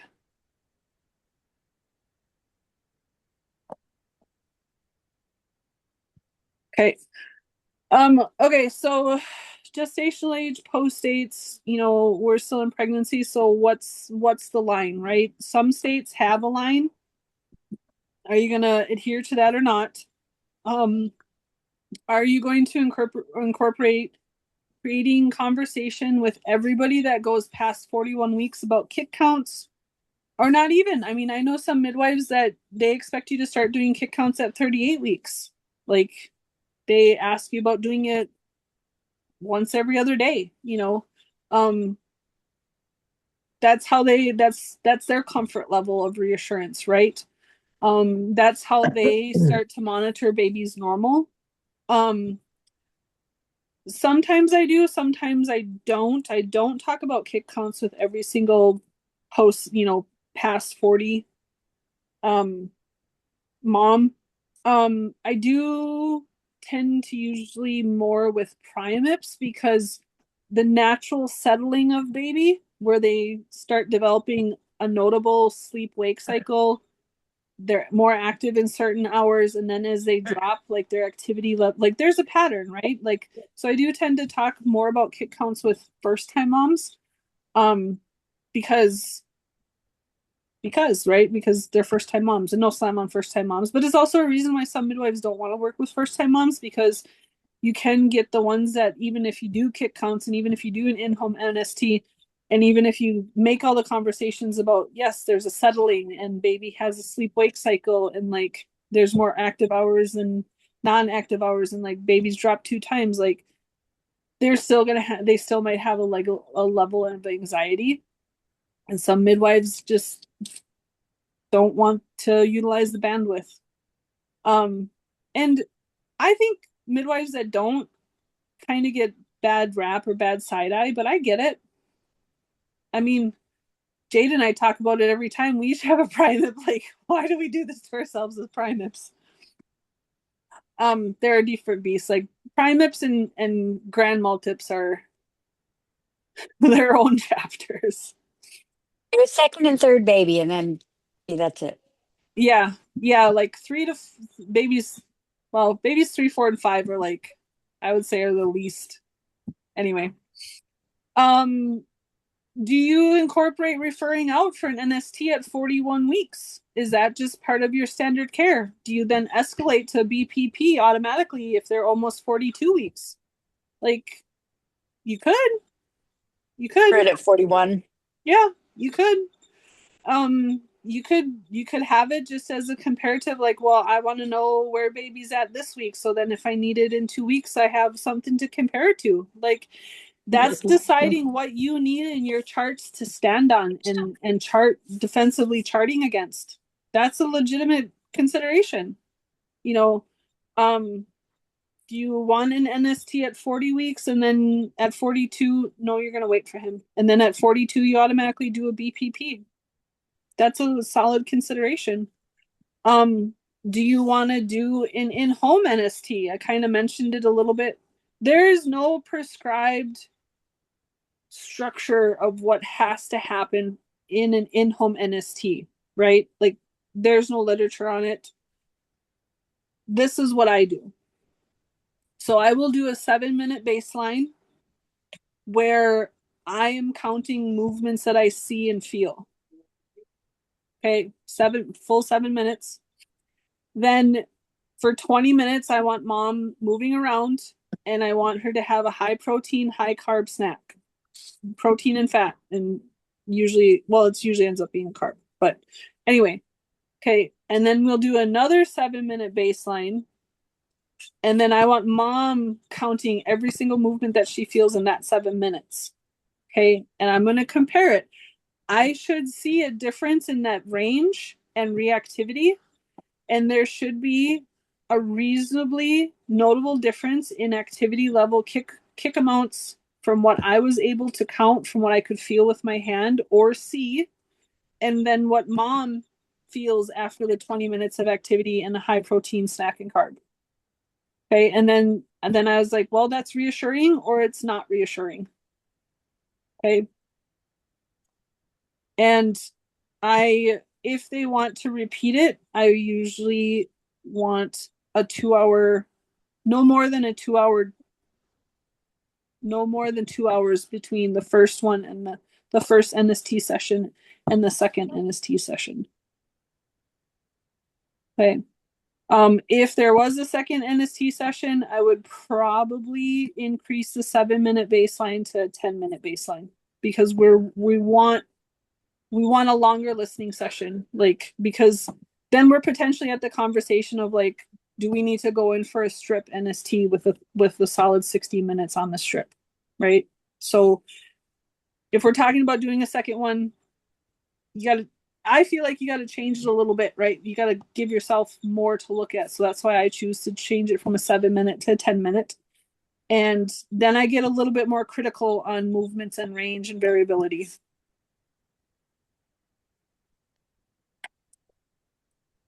I do it very similarly. I recommend just as a standard baseline, if you make it to 41 weeks, I ask you to get a bio.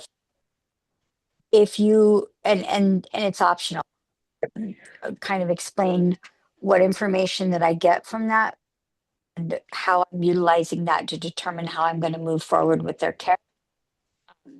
Most people, birthday girl, most people decline that first one. And then I tell them, if you report a decrease in fetal movement, and I come over and give baby a listen or, whatever, if that baby has a flat baseline, I'm going to ask that you go in for a biophysical profile. And that's part of, it's part of my comfort level now on what I'm willing to support and what information I need to be able to defend my practice. And so there's been one time in particular that I'm thinking of, that the assistant went over to listen to that baby. I had just seen her the day before. The baby was completely fine. She reported a decrease in fetal movement throughout the day, and we went over there about 4 in the afternoon. Excuse me. I've only had about 4 hours of sleep. Went over there in the afternoon, and baby's baseline was flat, less than 2 points of variability for over 30 minutes of listening. We recommended at that point that she go in and get a biophysical. She scored a 2 of 8. Jeez. Yes. And then I recommended that she go in and get an immediate induction and to be prepared for a surgical birth. And they offered her an induction, and her baby was born like 4 hours later. And but that baby had a marked difference in both his baseline and his demeanor. And not every baby's going to do that. Most of the time, I offer someone some extended listening in an NST, or we offer a BPP, and those babies are 8 of 8, 8 of 8, 8 of 8, 8 of 8, and everybody is good. And they go on to give birth in, 2 or 3 or 4 days, or in the case of one family, more days. But just knowing like how you might use that information to determine, what else you might recommend, or what helps you might offer. Maybe you don't find any of that information helpful at all, so you don't recommend it. You tell them what the risks are and what the benefits are and what the alternatives are, and they decide, and you're okay with that, irrespective of fetal outcome, and or stamina in labor. It's not always that I'm worried about a fetal demise. A lot of times I'm worried about babies for labor. You have a baby that is consistently having variables, or the lack thereof. That's a baby that's conserving energy before labor's even begun. And so a lot of times that could be resolved with food or with movement or whatever, but you got to kind of know how you might utilize that information before you ask for it. And it's sometimes helpful to know that if you request a biophysical profile through a facility, they will not do it without an NST. And if that woman passes the NST, they may not offer a biophysical profile. So thankfully in our state, we have a gal that can come over and do them for us. And she doesn't, require a failed, in order to be able to do that. So, because you might have a baby that will pass an NST, just barely, but it's a pass. So they don't rate a biophysical profile by facility guidelines. And Yeah. and then what you run into is that baby would have been a 2 of 8 on a biophysical profile, and they were actually on the struggle bus. So Yeah. knowing if you're going to utilize the facility, I think knowing what they offer, Yep. There's a really good is helpful. website resource called Count the Kicks, and they will send you literature to share with clients, little handouts and stuff. How I describe it is, well, how I like women to do it is, I want to know how long it takes to get to 10 movements. Like, I kind of feel like count the kicks is a little bit like, well, was that a punch or a kick? I'm like, no, just count any movement that you feel. How long does it take to get to any movement that you feel? Majority of the time, once they sit down, that's the big thing. I'm like, okay, sit down Pay and attention. focus on this, right? Yeah. How long does it take to get to 10 movements that you feel? Yeah. 10 Very, minutes. very rarely does it ever exceed like 12, 15 minutes. Once they sit down and I'm like, okay, When's the last time you ate? How's your hydration been today? Like, what have you been doing today? Like, oh, well, my mother-in-law is in town and we're doing all of our Thanksgiving shopping today. Okay, you not paying attention. But this is also really good to keep in mind if you feel like you're looking at an SGA situation or an IUGR situation, this could be the determining factor of SGA, just because like her genetics and his genetics are not going to create a 9.5 pound baby, right? Like SGA and post dates is not very often a concern, but IUGR and post maturity syndrome is almost always a concern. And so, more frequently than not, all of those get intermixed with each other. It's not the same at all, not even remotely the same. Like you're going to see. You can have post maturity without prolonged post dates, and you can be prolonged post dates without post With no maturity. post maturity. Yeah. Like I would say that, I've seen post mature babies at 39 weeks, but that should have been a 37 weeker. But then you're also, this is also why in the intake, I talk a lot about her cycle length. Well, I'm a 24-day cycler. Okay, you should not get to 41 weeks. There's no way you should get to 41 weeks if you're a 24-day cycler. Like there's potentially a problem if you get past your due date, right? Like those are the fat vernixy 38 and 2 babies that are like, oh my gosh, you had them so early. No, you're a 24-day cycler. That's a full-term baby for you. Yep. Or if you're a 35-day cycler and you're telling me that you're having spontaneous labor patterns at 39 weeks, that's potentially a problem. That's an underbaked baby for her, right? Mm-hmm. There might be an underlying IUGR situation that baby's trying to rectify by being born. Okay, but then potentially be ready, is going to look a little underbaked, might not transition well, might not perfuse well, like, you know, but if you're just looking at the numbers, you should be totally fine. Not for her. Not for her. Yeah. Um, there was something else that I thought about saying about NSTs, but now I forget. Is everybody familiar with what we're talking about, the difference when we talked about the last time we were talking about tests? Like we're feeling clear about the difference between an NST, BPP. Any questions about this?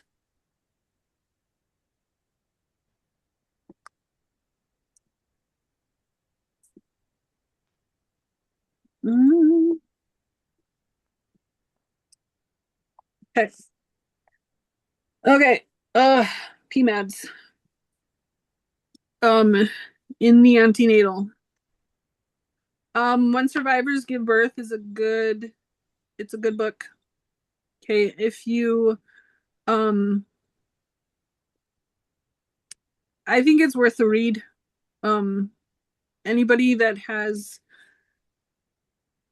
birth trauma there, and I don't know, I'm trying to find the right verbiage, because like for a while there was this vernacular getting thrown around that anything that was done to you in facility that you didn't really want done to you was birth rape, which I thought was taking it a bit far. But there's okay. PMAD can look like all different kinds of things. It is far less it's far less quantifiable, and it's far less compartmentalizationable. Throw that in the dictionary. There you go. Welcome, Webster. Than PPMADs. Okay, because there's a general time frame for baby blues. There's a general time frame for there's a general progression of escalation or semi-predictable time frame. Okay, I think it's far less. There's far less structure. There's far less predictability. There's far less the uh what's the joke about Oh, the TISM scale. There's far greater variability in what could be classified as PMADs.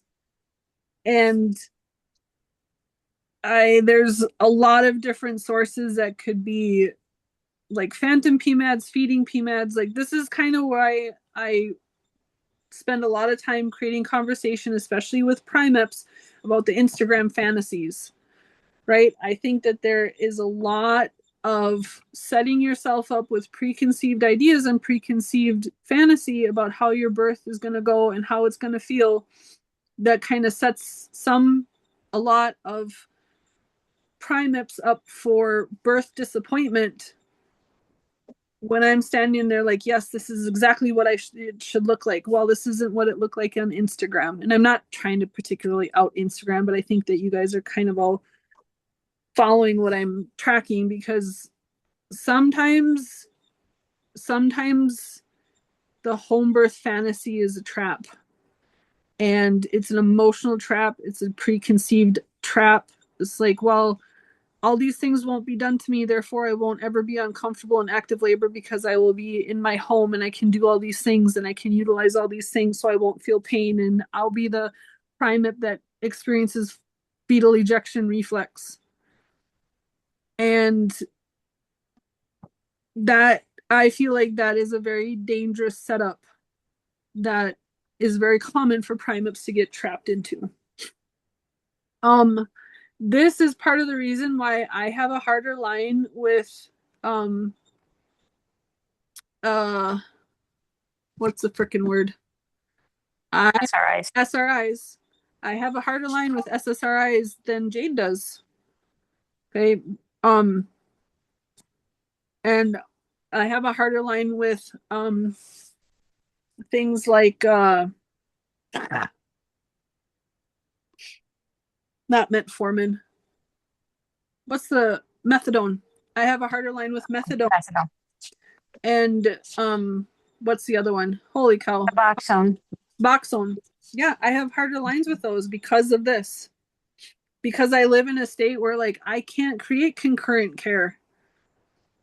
I can't create concurrent care. I literally had a gal that was on Suboxone that she thought that we could basically, like, her plan was to go in after her baby was born because the OB said that, you know, the baby might need to be monitored right after. And the way she was describing it, she basically thought that we were like more or less just going to have her baby in the car parking lot of the hospital and then like just walk in with a fresh baby so they could monitor them, but she didn't really understand why. And I was like, no, that's not how this works. And then she was also on schizophrenic meds, but then her psychologist said like, oh, as long as you just stop them like a day or two before you have your baby, it'll be fine. And I was like, no, A day or two. I don't, that's not how that works. So, well, and right now, I have, talking about PMADs, I have a phone call meeting set up with an investigator from Chicago for a potential PMAD situation of a gal that I supported in 2020 that may or may not have buried her newborn in her backyard or I supported her in 2022, and this instance might have happened in 2020. And when I was supporting her, I was literally talking with Jade. I was like, this is some raging PMAD stuff going on, because I'm not entirely sure that this is. We suspected that she had at least one blotted ovum, but she didn't want to go in. She didn't want to do any of the things. Like, she was refusing to believe. It was a mess. It was a hot mess. I don't know what else to say to it. I think I feel like I'm rambling a little bit, but I mean, the whole point is keep your head on a swivel, figure out what you need, what questions that you need answered to feel like you may or may not be dealing with potential PMAD situations, and figure out where your hard lines are. Okay, SSRIs are a hard line for me. methadone and Suboxone are a hard line for me because I do not have the tools and I do not have the avenues to create conversations with auxiliary care providers that aren't going to acknowledge me. Like the times that Jade has run in with psychiatrists, they've been receptive, but they're not required to acknowledge me as a care provider or answer questions for me or talk about what the care plan is. I don't have those avenues of communication. I don't have those tools. I'm not going to deal with it. I think in some respects I've gotten lucky with some of those inroads because I have my own IV drug use history. And so when I talk to providers, I kind of offer, that little snake in the grass first. Like, look, I'm not trying to be egocentric here, and I'm not trying to tell you how to do your job. Like, but this is why I have a heart for these women, and this is why I want to be able to try to support them. And but I do tell them, um, without a concurrent care agreement, I cannot support. So now the ball is in your court as the provider on whether or not you want to do any kind of integrated care with me during the course of her childbearing year. I've only had one agency where they were like, yeah, actually, no, because we don't think she should have a home birth. Okay. Okay. So, but everybody else has been pretty good. Just in the pantry is fine. And one of the psychiatric mental health nurse practitioners that I work with has just gone into private practice, which is going to be a wonderful resource for families up here, because she was limited in how much she could participate with me, and with referrals and things like that. But now that she's in private practice, she can do what she wants. And so she, is willing to have some conversations with some of the other midwives that are up here in this kind of northeastern or northwestern corner of the state. So, but they are under no obligation to give us the time of day. Yeah. And if I and like they if I often won't. experiences or if I had a client be like, hey, like I'm under care for X, Y, and Z, and I told them that I wanted a home birth and now I found you and they're willing, like, yeah, if the potential client was like, this is who I'm seeing and like gives me all the permissions to have the conversations, I'm not guaranteeing it, but I'm willing to have those conversations. That's just not been any of my experiences so far. So I don't do it. Okay, any questions or thoughts? Okay, VBAC's Silent Knife is a book. Um that's a really great one. What's the other one? Um For VBAC, I like VBAC Link. yeah, VBAC link, I can. Those are good ones. Deciding your, again, well, sorry, sounding like a little redundant, but deciding your hard lines. You at first it can be no. If you don't feel like you have enough requisite understanding, additional supports, an apt question base, okay, you can base it off of I can 15 months, okay, because then you have that to stand on, right? Like, well, that I'm following that recommendation, and that recommendation is begrudgingly acknowledged by ACOG that it's an okay, pretty What begrudging. about the VBAC? Was it the VBAC friend? The VBAC companion? Okay. VBAC. I think it's the VBAC companion. It kind Evidence-based of. birth. That was my next question. Jay, can you download all the evidence-based birth ones and send them to me and I can post them? Yeah, I should be able to get them all on PDF. Evidence-based birth is another good one. Okay, you can just use their recommendations. That's cool. If you Pushed. yeah, put that's the other Jenny Block. Yep, Pushed. Jenny Block? Jen Block? Yeah, Pushed is the other book I was thinking of. Okay. Um, do you want to ask for surgical notes, right? Do you feel like your questions, where's your scar? Tell me the timeline. Like, again, common versus normal, a lot of times like, oh, well, I had emergency crash C-section. Okay, well, like walk me through it. Like, oh yeah, then they prepped me, then they moved me back there. Then like, they had baby out in 10 minutes. That's not a crash C-section.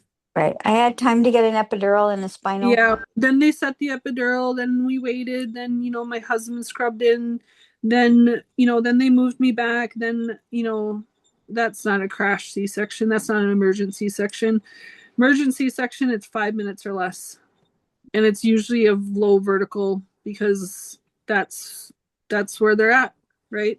Like General anesthesia. it's general anesthesia. They're If you knocking don't already have if you don't have Yeah. an epidural already. Yeah. I I feel like in all the times that I've been told it's an emergent crash C-section, I feel like I've only heard one story where it was an actual emergent crash C-section where they didn't even wait for the general to take over because the husband could hear the wife screaming from the other side of the doors, but the wife doesn't remember anything. Okay. They gave her Versed. Yes. So, and it was a classical vertical belly. She doesn't have a belly button anymore. So, in all the stories that I've heard, I feel like that's the only one that I could definitively say is a true and pure emergent crash C-section. Um, do you want a 20-week anatomy scan? Do you want the incision site checked? That would be a specific request. So, not just say, oh yeah, make sure you get a 20-week anatomy scan.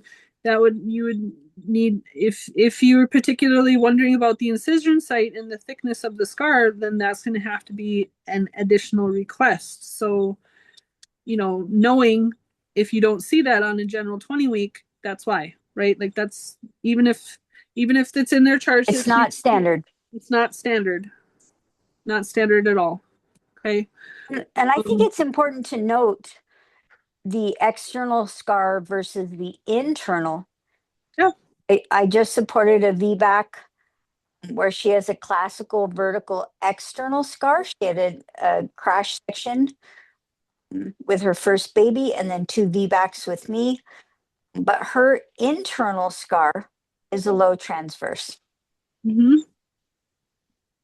I usually ask for the distinction if they're under that 15-month mark. Mm-hmm.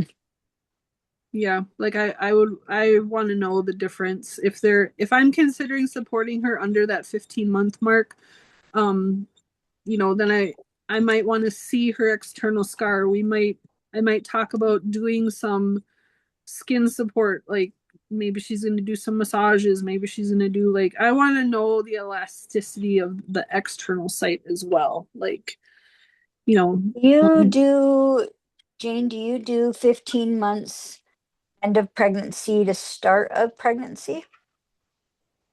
Um, if it's beyond that, from the time of the surgery to the start of the next one, I don't bat an eye.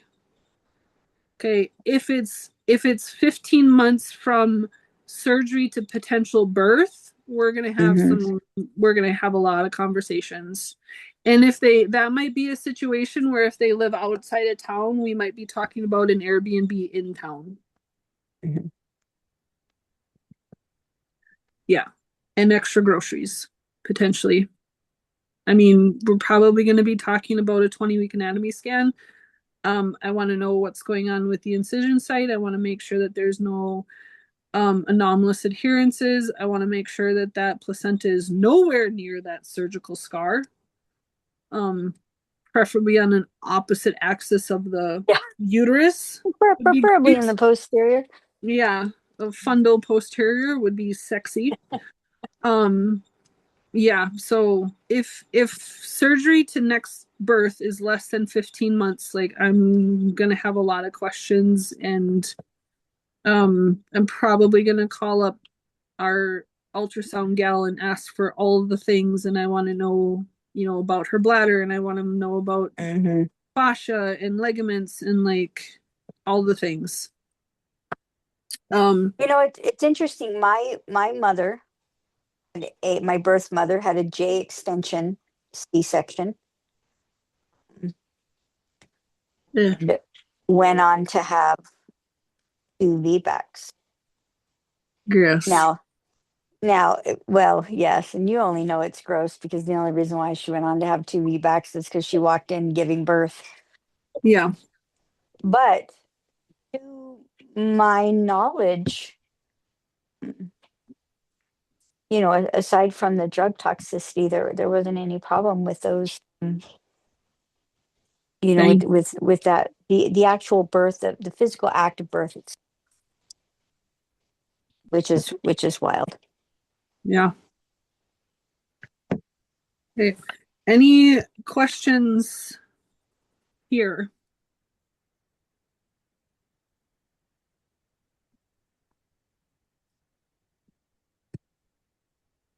Hey, um, kind of a quick visit on twins because we're just going to talk specifically about TTTS because we're still talking about pregnancy.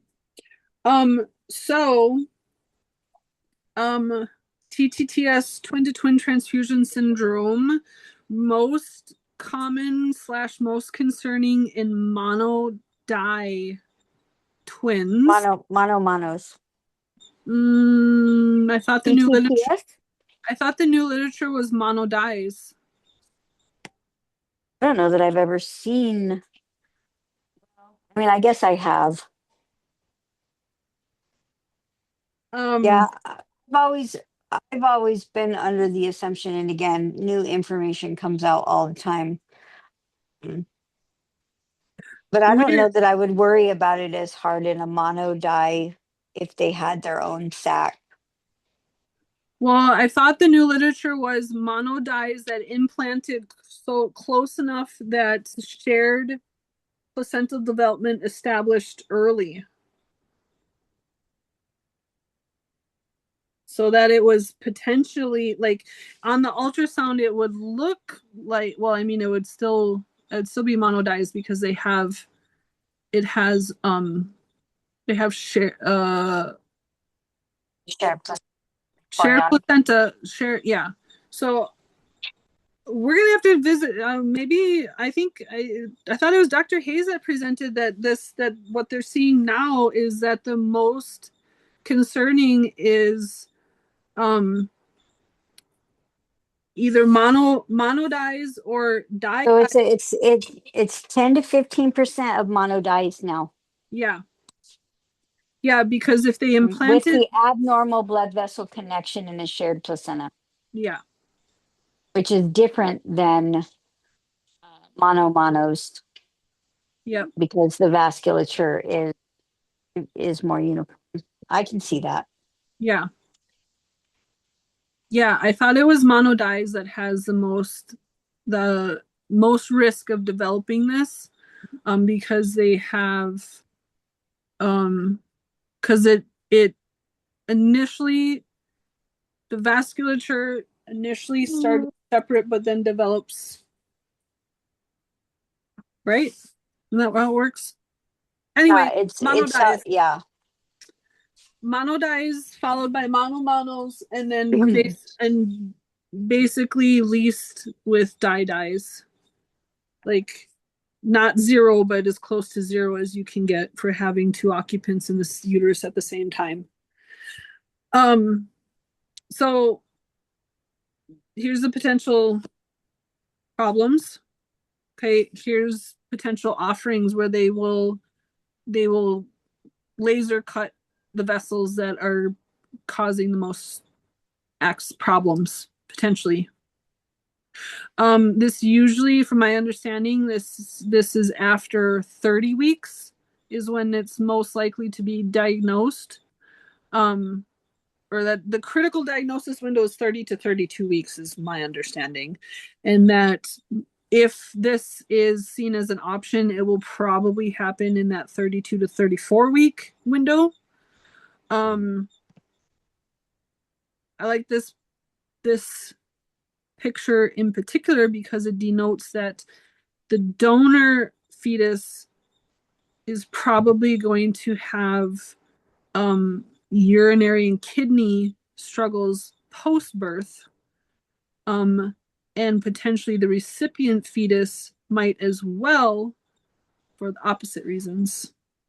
Well, and what's interesting about TTTS is that you think that the recipient twin, because they're bigger, that they're actually healthier, but it's Yeah, actually the opposite. The tiny twin is usually the one that does better yeah, and survives. Those the recipient twins, they have a really tough time.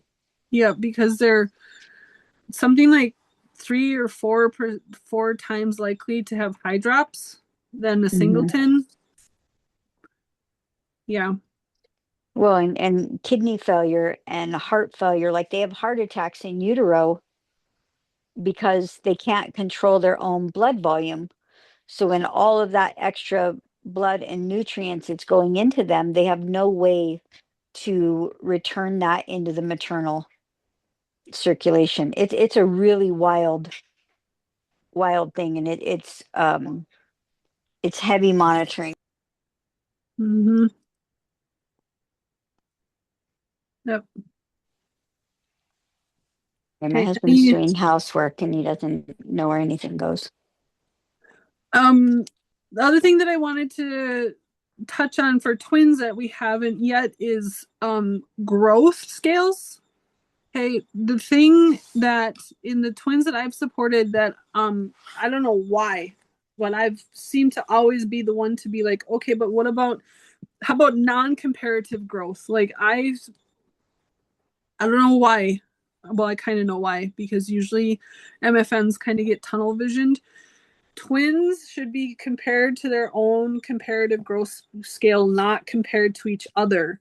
So a lot of times, if you're looking at twin ultrasound readings, they will have a comparative growth percentage where the difference of their growth to each other is being compared. Well, that's Yes. not necessarily helpful, because even if you're not looking at TTTS, like one singleton baby from one pregnancy is not going to weigh the same as another singleton baby, like especially in a die situation. It's literally 2 separate pregnancies. It just happens to be happening at the same time. So how one baby builds brown fat or has growth spurts is going to be different than the next pregnancy. Okay, but because they're in the same uterus, they usually only have comparative percentages of the growth comparison to each other. Well, if we're looking at singletons, we know that every pregnancy they have different growth spurts, they build brown fat differently. So a lot of times they'll compare that percentages to each. Oh, well, it's gaining. Well, so what? Because if they're staying on the same individual trajectory, particularly for die twins, if they're staying on their own single trajectory as a singleton, so what, right? Like, it's not as big of a deal as they tend to make it to be, because they're on a twin ultrasound. The comparative growth percentage is comparing the growths to each other. It's not comparing one baby's growth rate of its own self from like week 34 to week 36 and the other baby's compared growth rate of its own self from week 34 to week 36. They're comparing them to each other, which I think is hot trash. But that's just me. What do I know? I'm just a lay midwife. So if you're ever in a die situation and if you want concurrent care, I would recommend that you make that comparative suggestion, that they get compared on their own growth curves, not compared to each other.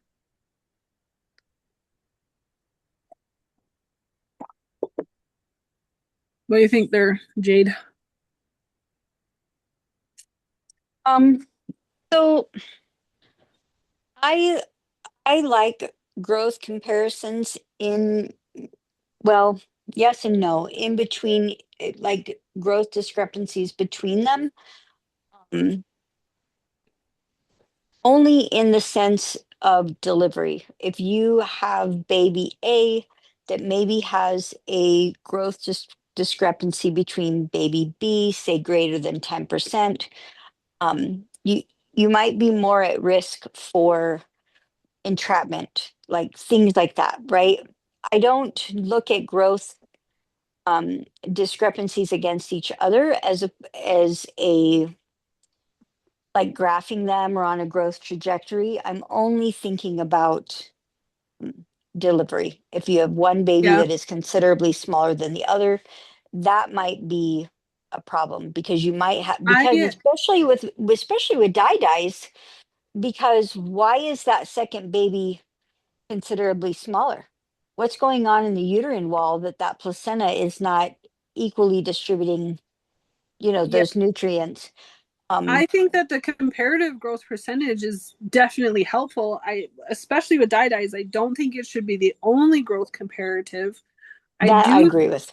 I do think that in mono dyes and monos, the growth comparative percentage can be very, very helpful to then see, do we need to escalate to MFM, because the growth Right, comparative percentage will be done in standard twin ultrasounds. Um, right, I think that could definitely be, especially if it starts to change, right? That could be the reason to escalate to MFM. Um, I definitely think that it is a huge value in monodies because they are the ones that have the highest instance of TTTS, and that might be the only, especially if you have a family that doesn't want to do concurrent care, that might be the only thing that you have to stand on to right. make the conversation of like, hey, we need a larger piece of information here. um and exactly, like, it can be the only conversation, the point that you can create the conversation of like, you know if, especially if twin B is the one that is smaller, they have to tolerate longer labor, so that it's still a helpful piece of information. I don't think it should be the only growth piece of information, I agree. which it And I tends to think, be. It tends to be the only piece of growth information on a standard twin ultrasound. right. And well, and I think like when I'm looking at it, when I look at like what is each baby doing, um, how are they, because you can have a situation where you have an IUGR, or an SGA with a baby B twin, especially if you have fused placentas. That second placenta is sometimes treated like a lobe by the body, and it isn't getting as much um, blood supply. That was a concern with our February twins for a little while. Um, but I think it's premature when, and I guess maybe that's not the right language either, to when you're only comparing them against themselves and you're not comparing them as just two singleton babies that happen to be sharing their birthday, you know and when you get into those conversations with your families, what does it mean? Does it matter if one is bigger if they're both cephalic, right? Like, does it matter? Like, there's all kinds of extra conversations that you would create because you don't know how baby B is going to tolerate labor. And like for me, um, I treat all babies, irrespective of amniotic and chorionic status, as if they were monodies. Because Yeah. if you have a fused placenta, you are not going to know until that placenta is out whether or not it was actually two separate placentas or if it was one placenta Yeah. that just appeared fused. So, but there's a lot of people that Because disagree you with me can get about that that. the ultrasound gets that wrong all the time. So, Mhm. I think we kind of covered this one. Twins and breech presentation that might need more information. Again, like it's and part of the consideration is like what do you need to feel like you can support this situation? And it's not just about the information, it's about the team and the tools that you bring too.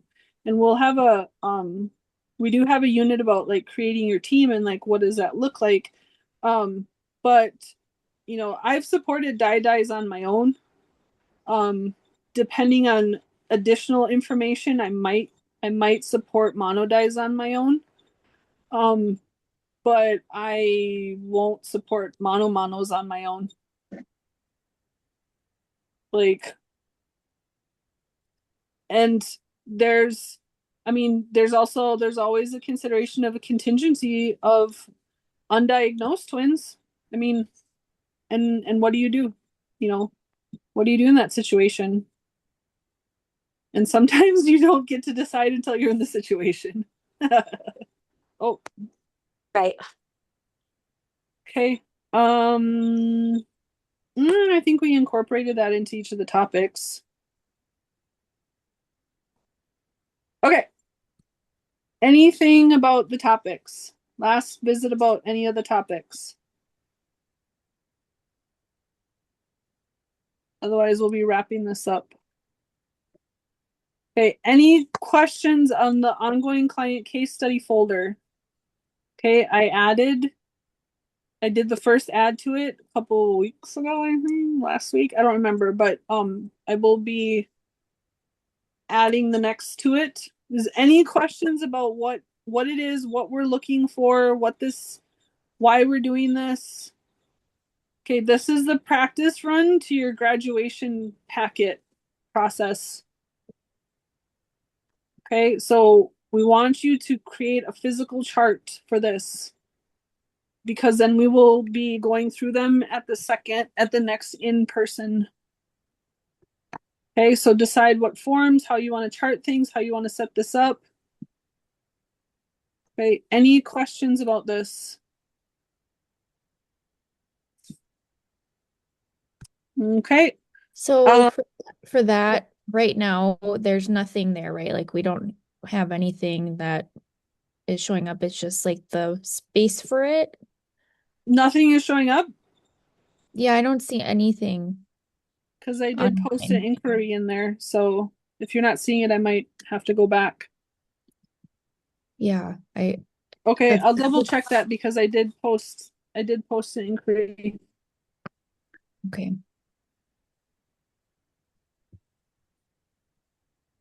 Okay, thanks for telling me that you didn't see anything. Okay, so you had an assignment to post for this unit uh that should be posted. We will go through those and give feedback. And then I will be posting as per usual, be posting the next unit. Switch over is Monday and proceeding on. Right? Any questions? Last call, last call, last call.